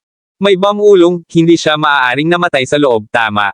Bago malaman ng lahat ang sitwasyon, unti-unting nawala ang hamog sa loob ng pintong bato na nagpapakita ng tunay na anyo sa loob. Ang mga espada sa lahat ng hugis at sukat ay ipinasok sa bato sa gitna ng silid. Wala sa loob ng kwarto ang katawan ni Hardy. Sigurado si Philip na nasa kagubatan pa rin ito ng kawayan, kaya lumingon siya at sinabi sa lahat, "Mister. Nauna na si Shell. Bumalik ako dito dahil natalo ako." Tulad ng inaasahan, napakalakas ni Hardy na imposibleng matalo siya. Tama, ang kanyang titulo bilang Little Wind Demon ng Imperial City ay hindi walang kabuluhan. Alam ni Philip na maraming tao dito ang kabilang sa sinaunang Dragon Royal Family, kaya mas mabuting maging maingat. Matapos mapawi ang kanilang mga pagdududa, lahat ay pumasok sa silid at nakita ang isang itim na batong tableta sa tabi ng batong puno ng mga espada. Nakalagay dito ang mga salitang sword talent. Walang sino man ang makabunot ng alinman sa mga espada. Sa wakas, aksidenteng nahawakan ng isang nasugatan ang Blackstone tablet, at ang kanyang dugo ay unti-unting nawala na parang hinihigop ng Blackstone tablet. Sa oras na ito, unti-unting lumitaw ang dalawang salitang kumikinang sa bato, 4 na antas. Kabanata 3344. Nagsisiksikan ang lahat at nag-usap ng malakas. Ang ilang mga tao ay nagkaroon ng matinding pag-iisip at pagkatapos ay sabik nilang pinutol ang kanilang mga daliri. Ang liwanag ay kumikinang at nag-transform, level 6. Sa sandaling lumitaw ang liwanag, ang isang espada na nakaipit sa gilid ng bato ay gumalaw ng kaunti, at ang lalaki ay humakbang pasulong at walang kahirap-hirap na kinuha ito. Ang lahat ay nasa sabik at nag-aagawan upang subukan ang kanilang mga talento sa espada. Maging si Lazaro, ang sword practitioner na may tuwid na hitsura ngunit tumakas bago ang labanan, ay itinulak ang lahat sa isang tabi na may layuning gawin ang pagsubok. Biglang bumangon ang isang pader na gawa sa lupa at pinaghiwalay ang mga tao sa tapyas na bato. Dahil sa malakas na pagbabago-bago ng elemento ng lupa, imposibleng makalusot ang karamihan. Tumigil ka na sa pagpupumilit at humalili. Maraming espada dito. Sigurado ako na ang mga may talento ay tiyak na makakakuha ng isa. Isang maikling figure ang lumabas mula sa karamihan at sumigaw. Bagamat walang gustong pumila sa likod ng pila, ginawa pa rin nila habang nakikipaglaban sa isa't isa para makakuha ng mas magandang pwesto. Hinintay ni Philip na kumalma ang lahat bago siya naglakad ng dahan-dahan papunta sa likod ng pila. Sa harapan, maririnig ang patuloy na sumpa o excited na hiyawan. Tanging ang mga taong may talento na hindi bababa sa antas 6 ang maaaring makakuha ng espada. Ang antas 6 na mga espada ay nasa gilid ng bato, ang susunod ay antas 7, na sinusundan ng 8 at 9. Ang isang espada na may ulo ng dragon at isang gininto ang hilt ay nasa tuktok. Unti-unting umusad ang linya. Ang mga hindi nakakuha ng espada ay nakaupo sa sulok ng silid na may hinanakit sa kanilang mga mukha, habang ang mga nakatayo sa hindi kalayuan sa tapyas na bato at malakas na nagsasalita tungkol sa talento ng espada ng ibang tao. Maya-maya ay lumabas na si Lazaro na nasa gitna ng linya na baka sa mukha ang hinanakit. Mula sa mga talakayan, level 3 lang ang talento sa espada ni Lazaro. Inasahan ni Philip ang resultang ito. Ang isang espada ay isang maginoo, at ang mga may matuwid na pag-iisip lamang ang maaaring magsanay nito ng labis. Bagamat mukhang napakadesente ni Lazaro, marami siyang namumuong tukana sa kanyang isipan. Biglang nagkagulo ang mga taong iyon sa sulok. Ang lahat ay naglunsad ng isang pag-atake sa mga nakakuha ng mga espada. Ilang sandali pa, hindi mabilang ang mga nasawi sa silid. Hindi alam ng mga nasa pila pa kung aling panig ang tutulong, ngunit walang gumagalaw ng walang ingat. Maliban sa ilang nagmamadaling tumulong sa mga taong kilala nila, nagpatuloy ang lahat sa pagsubok habang pinoprotektahan ang kanilang sarili. Nagdadalamati si Philip. Bagamat ang mga taong ito ay hindi namatay sa kamay ng mga Stone Golem at Mecha kanina, nawala pa rin sila sa kanilang sarili sa kanilang kasiyahan at pagnanasa. Ang mga nakakuha ng espada ay hindi pinansin ang damdamin ng iba at tinuro pa ng mga daliri ang mga hindi nakakuha.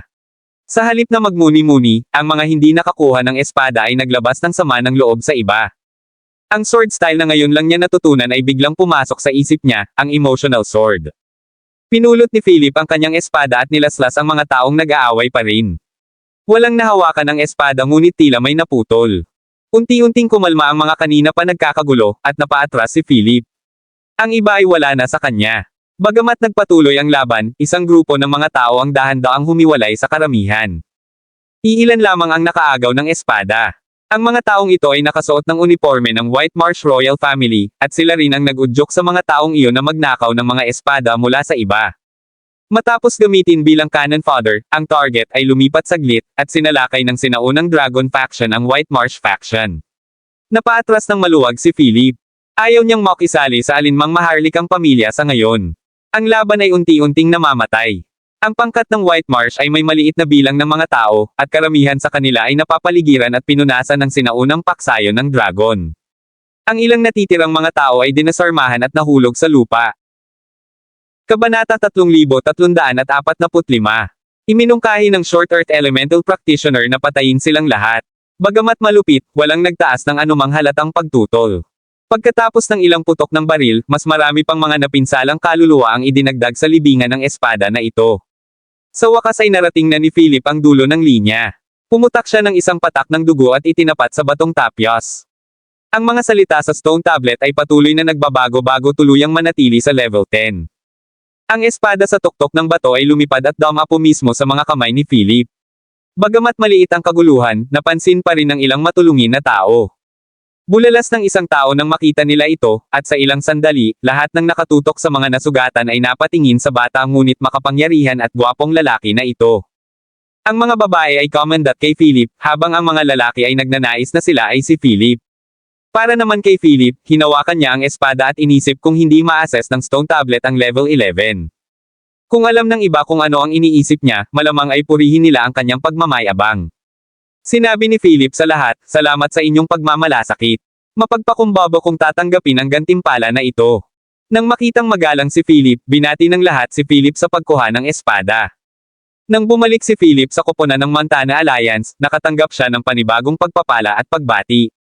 Kahit iilan na nagmumura sa kanya ngayon lang ay bumati kay Philip na may mga peking ngiti na nakaplaster sa kanilang mga mukha. Ang talento sa espada ni Elder Whitmore ay nasa ika-6 na antas, at nakakuha siya ng espada na kasing linaw ng tubig. Matanda na ako, at masasayang ang pagsasanay sa espada sa akin. Mas mabuting ipaubaya na lang sa Alliance Master. Sa sinabi nito, inilagay niya ang espada sa tabi ni Claire. Dahan-daang iminulat ni Carter ang kanyang mga mata, ang kanyang mapatla at putik na labi ay may gustong sabihin. Gayunpaman, pinigilan siya ni Philip, you don't need to say anything. Naiintindihan ko.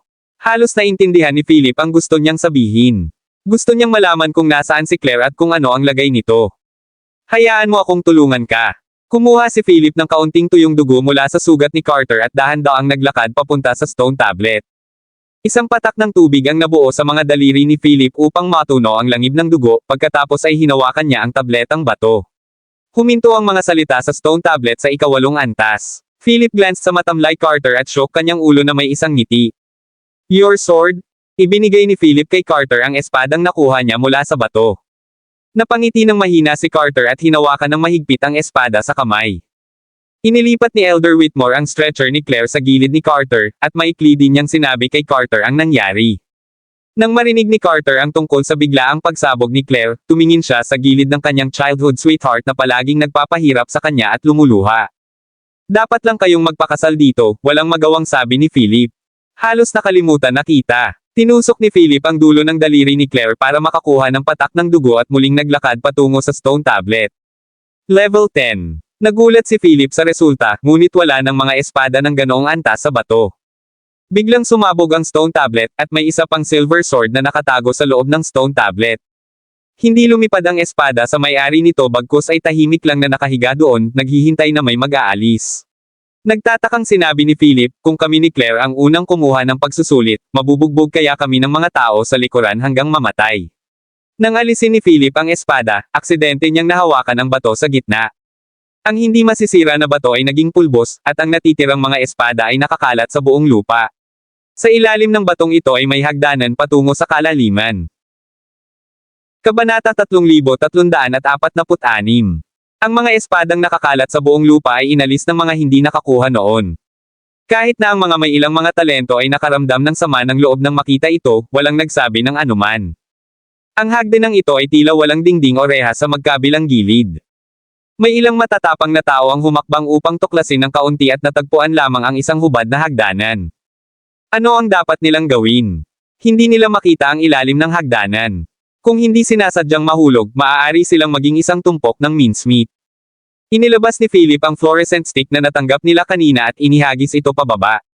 Makalipas ang mahigit 10 segundo, narinig nila itong lumapag. Nangangahulugan ito na ito ay humigit kumulang higit sa 150 metro sa ibaba. Nagkatinginan ang lahat, nalilito kung bababa ba o hindi. Ilang tao na takot sa taas ang nagsabing hindi sila bababa kahit anong mangyari. Binalot ng ilang wind elemental practitioner ang kanilang katawan sa bog zone ng hangin at dahan-daang lumutang pababa sa hagdan. Nang makita ito, ginawa ng lahat ang kanilang makakaya. Sinabi ni Philip sa koponan ng Montana Alliance, ipaubaya mo sa akin sina Claire at Carter. Humanap kayo ng paraan para makababa. Ang mga normal na practitioner ay dahan-daang bumaba sa hagdan. Binuhat ni Philip ang dalawa sa likod niya at tumalon pababa. Sa bawat landing, ginamit ni Philip ang mga patakaran ng espasyo upang lumikha ng isang plataporma sa ilalim ng kanyang mga paa.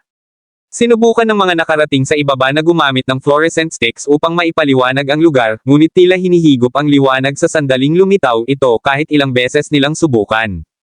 Ito ay tila isang hukay na puno ng madilim na elemento. Mawawala ng kinang ang lahat ng liwanag.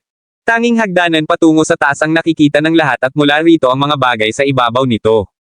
Napakalaki ng plataporma. Umaasa sa kanyang natitirang kahulugan ng direksyon, naglakad si Philip sa gilid kasama ang dalawa sa kanyang likod, at ang nag-uugnay na hagdanan ay biglang nawala.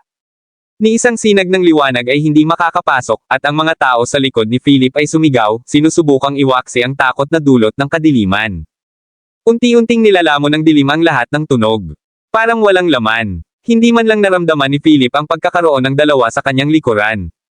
Habang nagtataka si Philip, umalangaw-ngaw sa kanyang tenga ang boses ng naunang bamboo swordsman. Biglang sumulpot ang matanda sa tabi ni Philip at nakangiting sinabi, nagkita tayong muli. Ikinumpas niya ang kanyang kamay, at patuloy na nagbabago ang paligid. Maraming matataas na gusali sa paligid, at si Philip ay nasa gitna ng isang parisukat. Mahigpit ang balot ng mga tao sa kalye, marahil dahil sa sobrang init ng araw sa kalangitan. Ito ang pinakagitnang bahagi ng kontinente, ang pinakamalaking kontinente din, ang teritoryo ng Fire Phoenix Royal Family. Noong naglibot ako, nakarating ako dito, at nagkataon, sinasalakay ito ng mga dayuhang puwersa. Nagbago na naman ang tanawin. Isang round shuttle airship ang bumaba mula sa langit, at ang mga tao sa lupa ay nagtago sa malayo. Ang airship ay unti-unting huminto, at 7 tao ang bumaba. Para silang nag-i-inspeksyon sa sarili nilang bakuran at nililimas ang mga ants. Nagsitakas ang mga tao sa lahat ng direksyon. Agad na sumugod ang Fire Phoenix Royal Family at ang pangunahing tropa ng iba pang malalaking puwersa. Malapit nang sumiklab ang isang away. Ang leader ng kabilang partido ay gumalaw ng isang daliri, at isang malakas na presyon ang dumaan. Ang mga may mababang lakas sa pakikipaglaban ay agad na naging abo, at maging ang mga practitioner na may 6 na bituin pataas ay napangiwi sa galit. Kabanata 3347. Ang emperador ng Fire Phoenix Royal Family at ako ay mabuting magkaibigan. Naghintay ako at pinanood ang nangyari. Nang maglaon ay humakbang siya upang makipag-ayos sa mga tagalabas na ito. Ang mga taong ito ay talagang mga interstellar predator. Nagustuhan nila ang kaibuturan ng planeta sa pinakamalalim na bahagi ng kontinente. Ang core ng planeta ay ang puso ng buong kontinente, kaya imposible para sa amin na sumang-ayon sa kanilang hindi makatwirang kahilingan. Pagkatapos noon, nagsimula na ang laban. Nagsanib puwersa ang bamboo swordsman at ang emperador ng Fire Phoenix Royal Family, ngunit hindi nila nakayanan ang pag-atake ng pinuno. Mabilis na nahulog ang dalawa sa kawalan, at halos maputol ang espada ng bamboo swordsman nang harangin nito ang pag-atake. Napansin ng sinaunang Heavenly Court ang anomalya dito at ipinadala ang halos lahat ng kanilang mga tao. Nang marinig ito, natigilan si Philip saglit. Sa wakas ay natagpuan niya ang isang bakas ng sinaunang Heavenly Court sa Starfall Continent.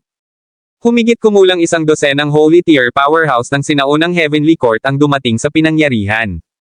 Ang mga mata ng pinuno ay puno ng paghamak habang sinabi niya, ito na ba ang pinakamalakas na puwersa na mayroon ka sa iyong planeta? Sa ilalim ng malakas na pag-atake ng higit sa isang dosenang tao, ang taong ito ay nakayanin pa rin sila ng madali. Sumigaw siya, ipapakita ko sa iyo ang pagkakaiba ng ating mga lakas. Ang isang anino sa likod ng lalaki ay unti-unting lumaki at sa wakas ay natakpan ng halos kalahati ng lungsod. Isang alon lang ng kanyang kamay ang pumatay sa libu-libong tao, at kahit ilang veteranong Holy Tier na eksperto ay hindi nakaligtas. Dahil walang sino man ang maaaring makipaglaban, gumamit sila ng isang ipinagbabawal na pamamaraan at tinawag ang kalooban ng dakilang lupa bago nila matalo ang kalaban. Gayunpaman, ito ay isang ipinagbabawal na pamamaraan, pagkatapos ng lahat. Ang mga tuntunin ng planetang ito ay nawasak, at ang landas mula sa banal na antas patungo sa antas ng Diyos ay nawasak din.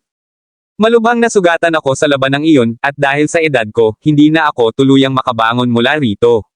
After that, bumalik ako dito. Dati ay may maliit na bayan dito, at dito ako isinilang. Kasunod ng mga salita ng matanda, nagbago ang eksena at naging isang simpleng hangganang bayan na walang bahid ng makamundong mga gawain. Ngunit ang parehong sinaunang Dragon Royal Family at ang White Marsh Royal Family ay nag-isip na ang bayang ito ay kabilang sa kabilang partido. Patuloy nilang ipinadala ang kanilang mga tao upang guluhin at salakayin ang bayang ito. Kaya, dahan-daang gumuho ang bayang ito, at sinimulan ko ang aking mga araw na gumagala. Ngunit ito ay aking tahanan, pagkatapos ng lahat. Bumalik ako dito bago ako namatay at ginamit ang lahat ng aking huling lakas upang hatiin ang mga guho ng bayan at lupa. Lumingon ang matandang lalaki para tingnan si Philip at sinabing, mayroon kaming kaaway na mas malakas kaysa dati, ngunit nag-aaway pa rin kami sa aming sarili. Sana may humakbang at magkaisa ang lahat. Kung muli tayong haharap sa panibagong pagsalakay, maaaring hindi ito kasing simple ng pagkawasak ng isang lungsod. Siguro kung interesado ka, binata. Sinabi ni Philip nang may labis na interes, ano ang para sa akin? Natigilan ng matanda bago siya tumawa at sinabing, Brat, bago ko itayo itong sword tomb, nahulaan ko na ang hitsura ng isang walang katulad na henyo, at ang oras ay malapit na rin.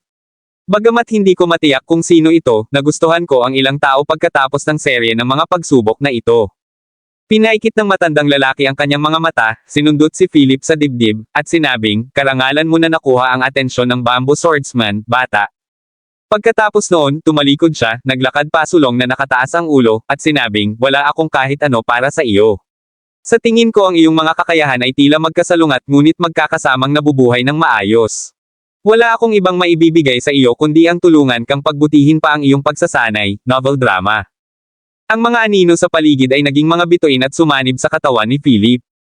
Naramdaman ng dalisay at marahas na bagong enerhiya na ito, nirelax ni Philip ang lahat ng kanyang kalamnan at pinahintulutan itong baguhin ang kanyang konstitusyon. Si Philip ay hinigop ang enerhiya ng walang pag-aalinlangan, at ang kanyang antas ay patuloy na tumaas. Ang maagang yugto ng kalahating hakbang patungo sa kabilang baybayin, ang gitnang yugto, hanggang sa huling yugto. Katumbas ito ng huling yugto ng isang 8-star practitioner sa lupain ng kabilang baybayin. Matapos ang lahat ng enerhiya ay ganap na hinihigop, si Philip ay nagmulat ng kanyang mga mata. Nagliyab ang kanyang tingin ng umayon sa kanyang katawan na biglang lumakas. Lihim na nagtaka si Philip kung ano ang nakuha ng ibang tao. Kasabay nito, nalaman din niya na ang Bamboo Swordsman ay hindi isang God-tier powerhouse. Walang Diyos-tier powerhouse sa loob ng libu-libong taon sa mundong ito. Ang Bamboo Swordsman ay nasa tuktok lamang ng Holy Tier, isang half-step to God-tier, isang quasi-God tier. Kabanata 3348. Unti-unting naglaho ang dilim sa paligid.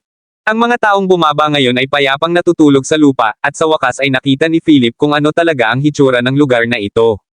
Ito ay isang natural na kuweba sa ilalim ng lupa na may mga lagusan sa lahat ng direksyon patungo sa lugar na ito. Maaaring umalis si Philip dito. Kung babalik pa siya, baka atakihin siya ng sinaunang Dragon Royal Family. Inilagay niya sina Claire at Carter sa tabi ni Elder Whitmore na mahimbing pa ring natutulog, nagpadala ng mensahe sa pamamagitan ng communicator, at umalis sa isang kisap mata. Naglakad si Philip sa pinakamalaking daanan, na tila hindi gawa ng tao. Marahil ay hinukay ito ng isang malaking uod. Habang naglalakad, naramdaman ni Philip ang napakalaking kapangyarihan sa kanyang katawan. Isang hakbang na lang ang layo niya sa pseudo-realm ng kabilang baybayin, na siyam na bituin. Kung siya ay tumakbo sa mas maraming mga pagkakataon, marahil siya ay maaaring umaban sa isang mabilis na hakbang. Sa oras na iyon, maaari pa siyang makatakas kung makaharap siya sa isang holy tier powerhouse. Ang sipi na ito ay nahati sa ilan pang mga sipi, na halos magkapareho kahit sa ang anggulo niya tingnan. Si Philip ay nalilito kung aling paraan ang pipiliin sandali. Maaari niyang samantalahin ang pagkakataong ito para magpahinga. Kinuha ni Philip ang tuyong rasyon na nakuha niya mula sa matabang lalaki mula sa kanyang space ring. Habang kumakain, natatawa siya at iniisip kung makakalabas pa ba ng buhay ang matabang lalaking iyon. Tatapusin na sana ni Philip ang kanyang pagkain nang makarinig siya ng mahinang tunog mula sa pinakakaliwang daanan. Kung hindi para sa pagdaragdag ng elemento ng hangin, ang mga normal na tao ay iisipin na ito ay hangin. Matapos linisin ang mga bakas na iniwan niya, tumakbo si Philip patungo sa pinanggalingan ng tunog. May malaking kuweba sa dulo ng daanan na ito, ngunit may mga itlog ng insekto na kasing laki ng basketball sa lahat ng dako. Ang tunog ay nagmula sa ilang mga taong nahulog, at si Philip ay nakahandusay sa pasukan ng kuweba upang pagmasdan sila. Ilang tao ang nakasuot ng combat uniform ng White Marsh Royal Family, habang ang iba naman ay nakasuot ng damit na hindi pa nakita ni Philip. Malamang nakabilang din sila sa pangkat ng White Marsh. Maingat silang naglakad sa gitna ng makapal na mga itlog na nag-iiwan ng kaunting espasyo para sa kanilang tapakan. Kung hindi sila mag-iingat, maaari silang mapunta sa puddle ng putik. Sigaw ng isang babaeng nakasuot ng uniforme ng White Marsh Royal Family sa gitna ng grupo matapos makatapak ng itlog. Kung hindi nagkakamali si Philip, ang narinig niyang tunog kanina ay gawa rin ng babaeng ito. Hindi ko na kaya. Alisin mo ang mga bagay na ito. Galit na sigaw ng babae. Ngunit, walang pero. Gawin mo lang ang sinabi ko. Nang matapos magsalita ang babae, lumutang ang lahat ng metal sa kanyang paligid at sinimulang durugan ang mga itlog sa kanyang harapan na parang bagyo. Nang makita ito, magagawa lamang ng lahat ang utos ng babae. Dahil siguro sa hanging dulot ng grupong ito ng mga tao, bumukas ang parang prutas na spore sa tuktok ng kuweba, at bumagsak ang berdeng ilaw sa mga itlog. Matapos madikit ang mga itlog ng insekto sa malaberdeng pulbos na ito, marahas silang nanginginig. Ang mga nilalaman ay lumabas pagkatapos ng ilang sandali. Sa isang iglap, napisa ang lahat ng mga itlog, at lumabas mula sa kanila ang mga uod na walang mata na kasing laki ng tekor. Kabanata 3349. Nang makita ito, ilang miyembro ng maharlikang pamilya ng White Marsh ang nag-activate ng mga imprint ng White Marsh sa kanilang mga katawan. Ilang gintong tupa na may iba't ibang laki ang tumalon, ngunit sa pagharap sa prestihiyo ng mga mythical beast na ito ng White Marsh, ang mga uod ay tila hindi nababagabag. Paano naging ganito? Tanong ng isang tao. Ang mga mythical beast ng White Marsh na ipinatawag ng mga taong ito ay hindi kayang lumunin ang iba pang mga kakaibang hayop tulad ng mayroon si Philip. Nang makitang hindi nila magawang sumuko sa kanila ang mga uod, sila ay nagbagong anyo sa mga bahid ng liwanag at bumalik sa mga imprint sa katawan ng kanilang mga may-ari. Ang mga mukha ng mga uod na ito ay puno ng mga bilog ng matutulis na ngipin, at dahan-dahan silang lumapit sa grupo ng mga tao. Sa dami ng tao, nagbago ang mukha ng babae. Siya ay humawak ng isang matalas na espada at hinabi ang mga uod, ngunit ang kanyang espada ay walang pinsala sa mga uod maliban sa gumawa ng mga sparks. Bakit maraming mga uod na lumalamon sa metal? Ang lahat ay patuloy na umatras. Ang mga uod na lumalamon sa metal ay hindi natatakot sa anumang pag-atake maliban sa apoy, ngunit ang ilang mga fire elemental practitioner sa kanila ay namatay sa naunang labanan. Walang angkop na mga bagay na nasusunog para sa kanila upang mag-apoy dito. Habang ang lahat ay naliligaw, isang malaking katawan na kinaladkad ng koponan gamit ang isang lubad ay tahimik na nagsabi, takot sila sa apoy. Maaari mong pigilan ito gamit ang mga stun grenade. Bagamat medyo nag-aalinlangan ang lahat, naglabas pa rin sila ng ilang stun grenade at itinapon sa mga uod. Bang! Buzz! Matagumpay na pinabagal ng pag-ataking ito ang mga uod. Sa hindi kalayuan, naisip ni Philip na medyo pamilyar ang boses na ito. Matapos mag-isip, ngumiti siya. Sa hindi inaasahang pagkakataon, nandito ang matabang lalaki na naisip niya kanina. Ang may-ari ng boses na ito ay walang iba kundi si Hiram Pine, na kumuha ng rasyon ng sapat para sa ilang tao sa kampo noong isang araw. Kinuha ni Philip ang isang maskara mula sa kanyang singsing sa espasyo at inilagay ito sa kanyang mukha. Ang mga bitik-bitik na pula ng dugo ay irregular na nakaayos sa maskara na parang may natilamsak na dugo dito. Matapos matabyunan ng apoy ang kanyang mga kamao, naglunsad si Philip ng pag-atake sa mga uod mula sa pasukan ng kuweba na parang multo. Nang makita ang dalisay at nakapapasong apoy, ang mga uod ay tumalikod at tumakas sa lahat ng direksyon, nawala sa iba pang mga lagusan sa isang iglap. Si Philip ay mukhang isang nangungunang eksperto ngayon, nakasuot ng maluwag na balabal sa ibabaw ng kanyang uniformeng panglaban. Nagdagdag ng hiwaga ang maskarang may bahid ng dugo. Salamat sa iyong tulong, Ginoo, sabi ng ilang tao. Ganun na ba siya katanda? Bagamat hindi komportable, seryosong sinabi ni Philip, dumaan lang ako dito at nakita kitang may problema. Nagpasya na lang akong tumulong. Ngunit bakit hindi ka gumamit ng mga pag-atake ng apoy? Nakatagpo kami ng mabangis na hayop kanina at kinailangan din naming gumamit ng mga pag-atake ng apoy, ngunit dahil masyadong malakas ang hayop, lahat ng aming fire elemental practitioner ay namatay sa laban na iyon, walang magawa ang nagsalita. Nako, pero nakikita kong may nakatali. Bakit ganon? Sinulyapan ni Philip si Hiram na parang bangkay na nakahiga at pinipigilan ang pagtawa. Ang taong ito ay kabilang sa sinaunang paksayo ng dragon, ngunit napakaraming kaalaman. Maaari natin siyang itago at gamitin ng ilang sandali. Malalim din pala ang kaalaman nitong matako na maliit na matabang lalaki na hindi inaasahan ni Philip. Ang babae mula sa White Marsh Royal Family sa team ay nagsalita, bakit mag-isa ka, sir? Isa lang akong casual practitioner at hindi kabilang sa anumang malalaking paksayon, nakangiting sabi ni Philip. I wonder if you'll be interested in joining our party for the time being. Ang mga kayamanan na nakuha ng individual ay pag-aari ng individual at hindi na kailangang ibigay. Ano sa palagay mo? Sabi ng babae. Mukhang makatwiran iyon. Bago pa matapos magsalita si Philip, may bumulong sa kanya sa tabi ng babae, Panginoon, hindi po namin alam ang background ng taong ito. Ang pag-imbite sa kanya ng walang ingat ay maaaring humantong sa gulo. Sinulyapan ng babae ang lalaki at sinabing, ano ang kinakatakutan mo? Kung ang White Marsh ay natatakot sa isang casual na practitioner, hindi natin matatawag ang ating sarili na isang malaking puwersa. Lubhang kulang sila ng mga fire elemental practitioner ngayon, at ang pagdating ni Philip ay naalis sa kanila ang kagyat na pangangailangang ito. Bukod dito, 7 bituin lamang ang ipinahayag na lakas ni Philip. Ang iba ay hindi nagtaas ng anumang pagtutol. Lumapit si Philip sa tabi ni Hiram, sinipa siya, at sinabing, talagang nabalisa ang mga tao sa sinaunang Dragon Royal Family. Kabanata 3350. Oh, bakit mo nasabi iyan? Nang makita ang kilos ni Philip, nagtanong ang babae, novel drama. May sama ng loob ako sa sinaunang Dragon Royal Family, patuloy na gumawa ng kwento si Philip. Ang aming paksayon ay matatagpuan sa isang liblib na nayon, ngunit isang minahan ay natagpuan doon, at ang kanilang mga tao ay nagkataong alam ang tungkol dito. Nakinig ang lahat sa kwento ni Philip habang patuloy sila sa paglalakad. Binigyan nila ang aming pangkat ng 3 araw na paunawa, kasama ang mga residente ng bayang iyon. Ngunit ang aming mga tao ay nanatili doon sa loob ng maraming henerasyon, kaya paano kami makakaalis ng ganoon kadali?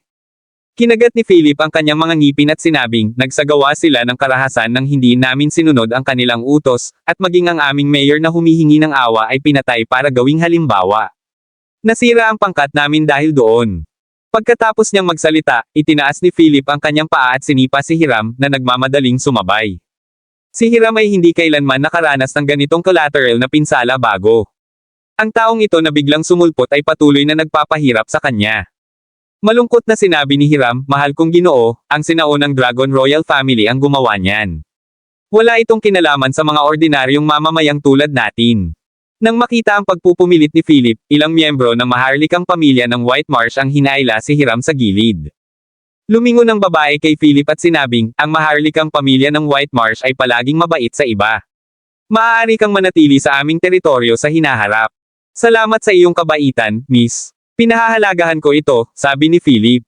Hindi ko pa alam ang pangalan mo. Sa ilalim ng maskara, nilaybot ng mga mata ni Philip ang paligid bago niya sinabing, ang pangalan ko ay Carter Marsden. Tumango ang babae at sinabing, ako si Ayana Wisteria. Pagkatapos, mabilis na naglakad ang babae sa unahan. Nang makitang hindi interesado ang kabilang partido na makipag-usap sa kanya, tumahimik si Philip.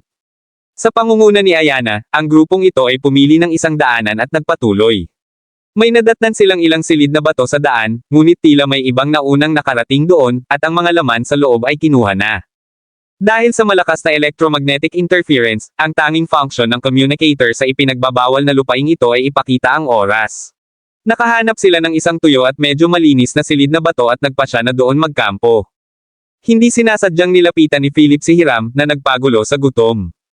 Pagkatapos ng hapunan, ang White Marsh Royal Family ay gumawa ng mga kaayusan para sa ilang mga tao na manatili sa guard duty habang ang iba ay pumasok sa kanilang mga sleeping bag. Ang stone room na ito ay medyo madilim. Matapos matulog ang lahat, lihim na kinalag ni Philip ang mga lubad na nakatali kay Hiram. Nang makita ang pagkalito ni Hiram, bumulong si Philip, "Huwag kang maingay." Dahan daw ang gumawa si Philip ng pader na gawa sa lupa para itago silang dalawa at dahan daw ang lumipat sa labasan. Nakaidlip ang guard sa night duty, at may humihilik ng malakas. Natuwa si Philip sa kanilang swerte. Tumakbo silang dalawa ng mahigit 10 milya bago tuluyang huminto matapos dumaan sa 3 daanan. Sa wakas ay nakita ni Hiram ng malinaw ang mukha ni Philip. Ito ba ang parehong taong tumulong sa kanya sa kampo noong nakaraan? Nagpasalamat si Hiram sa kanyang mga maswerteng bituin para sa taong ito na tumulong sa kanya ng 2 beses at sinabing, "Salamat, Carter. Hindi ko makakalimutan ang iyong kabaitan." Nakangiting walang komento si Philip. Maraming salamat mga kamaster sa walang sawang pagsusubaybay, isang like, share, and subscribe naman dyan mga kamaster. Abangan ang susunod pang mga kabanata.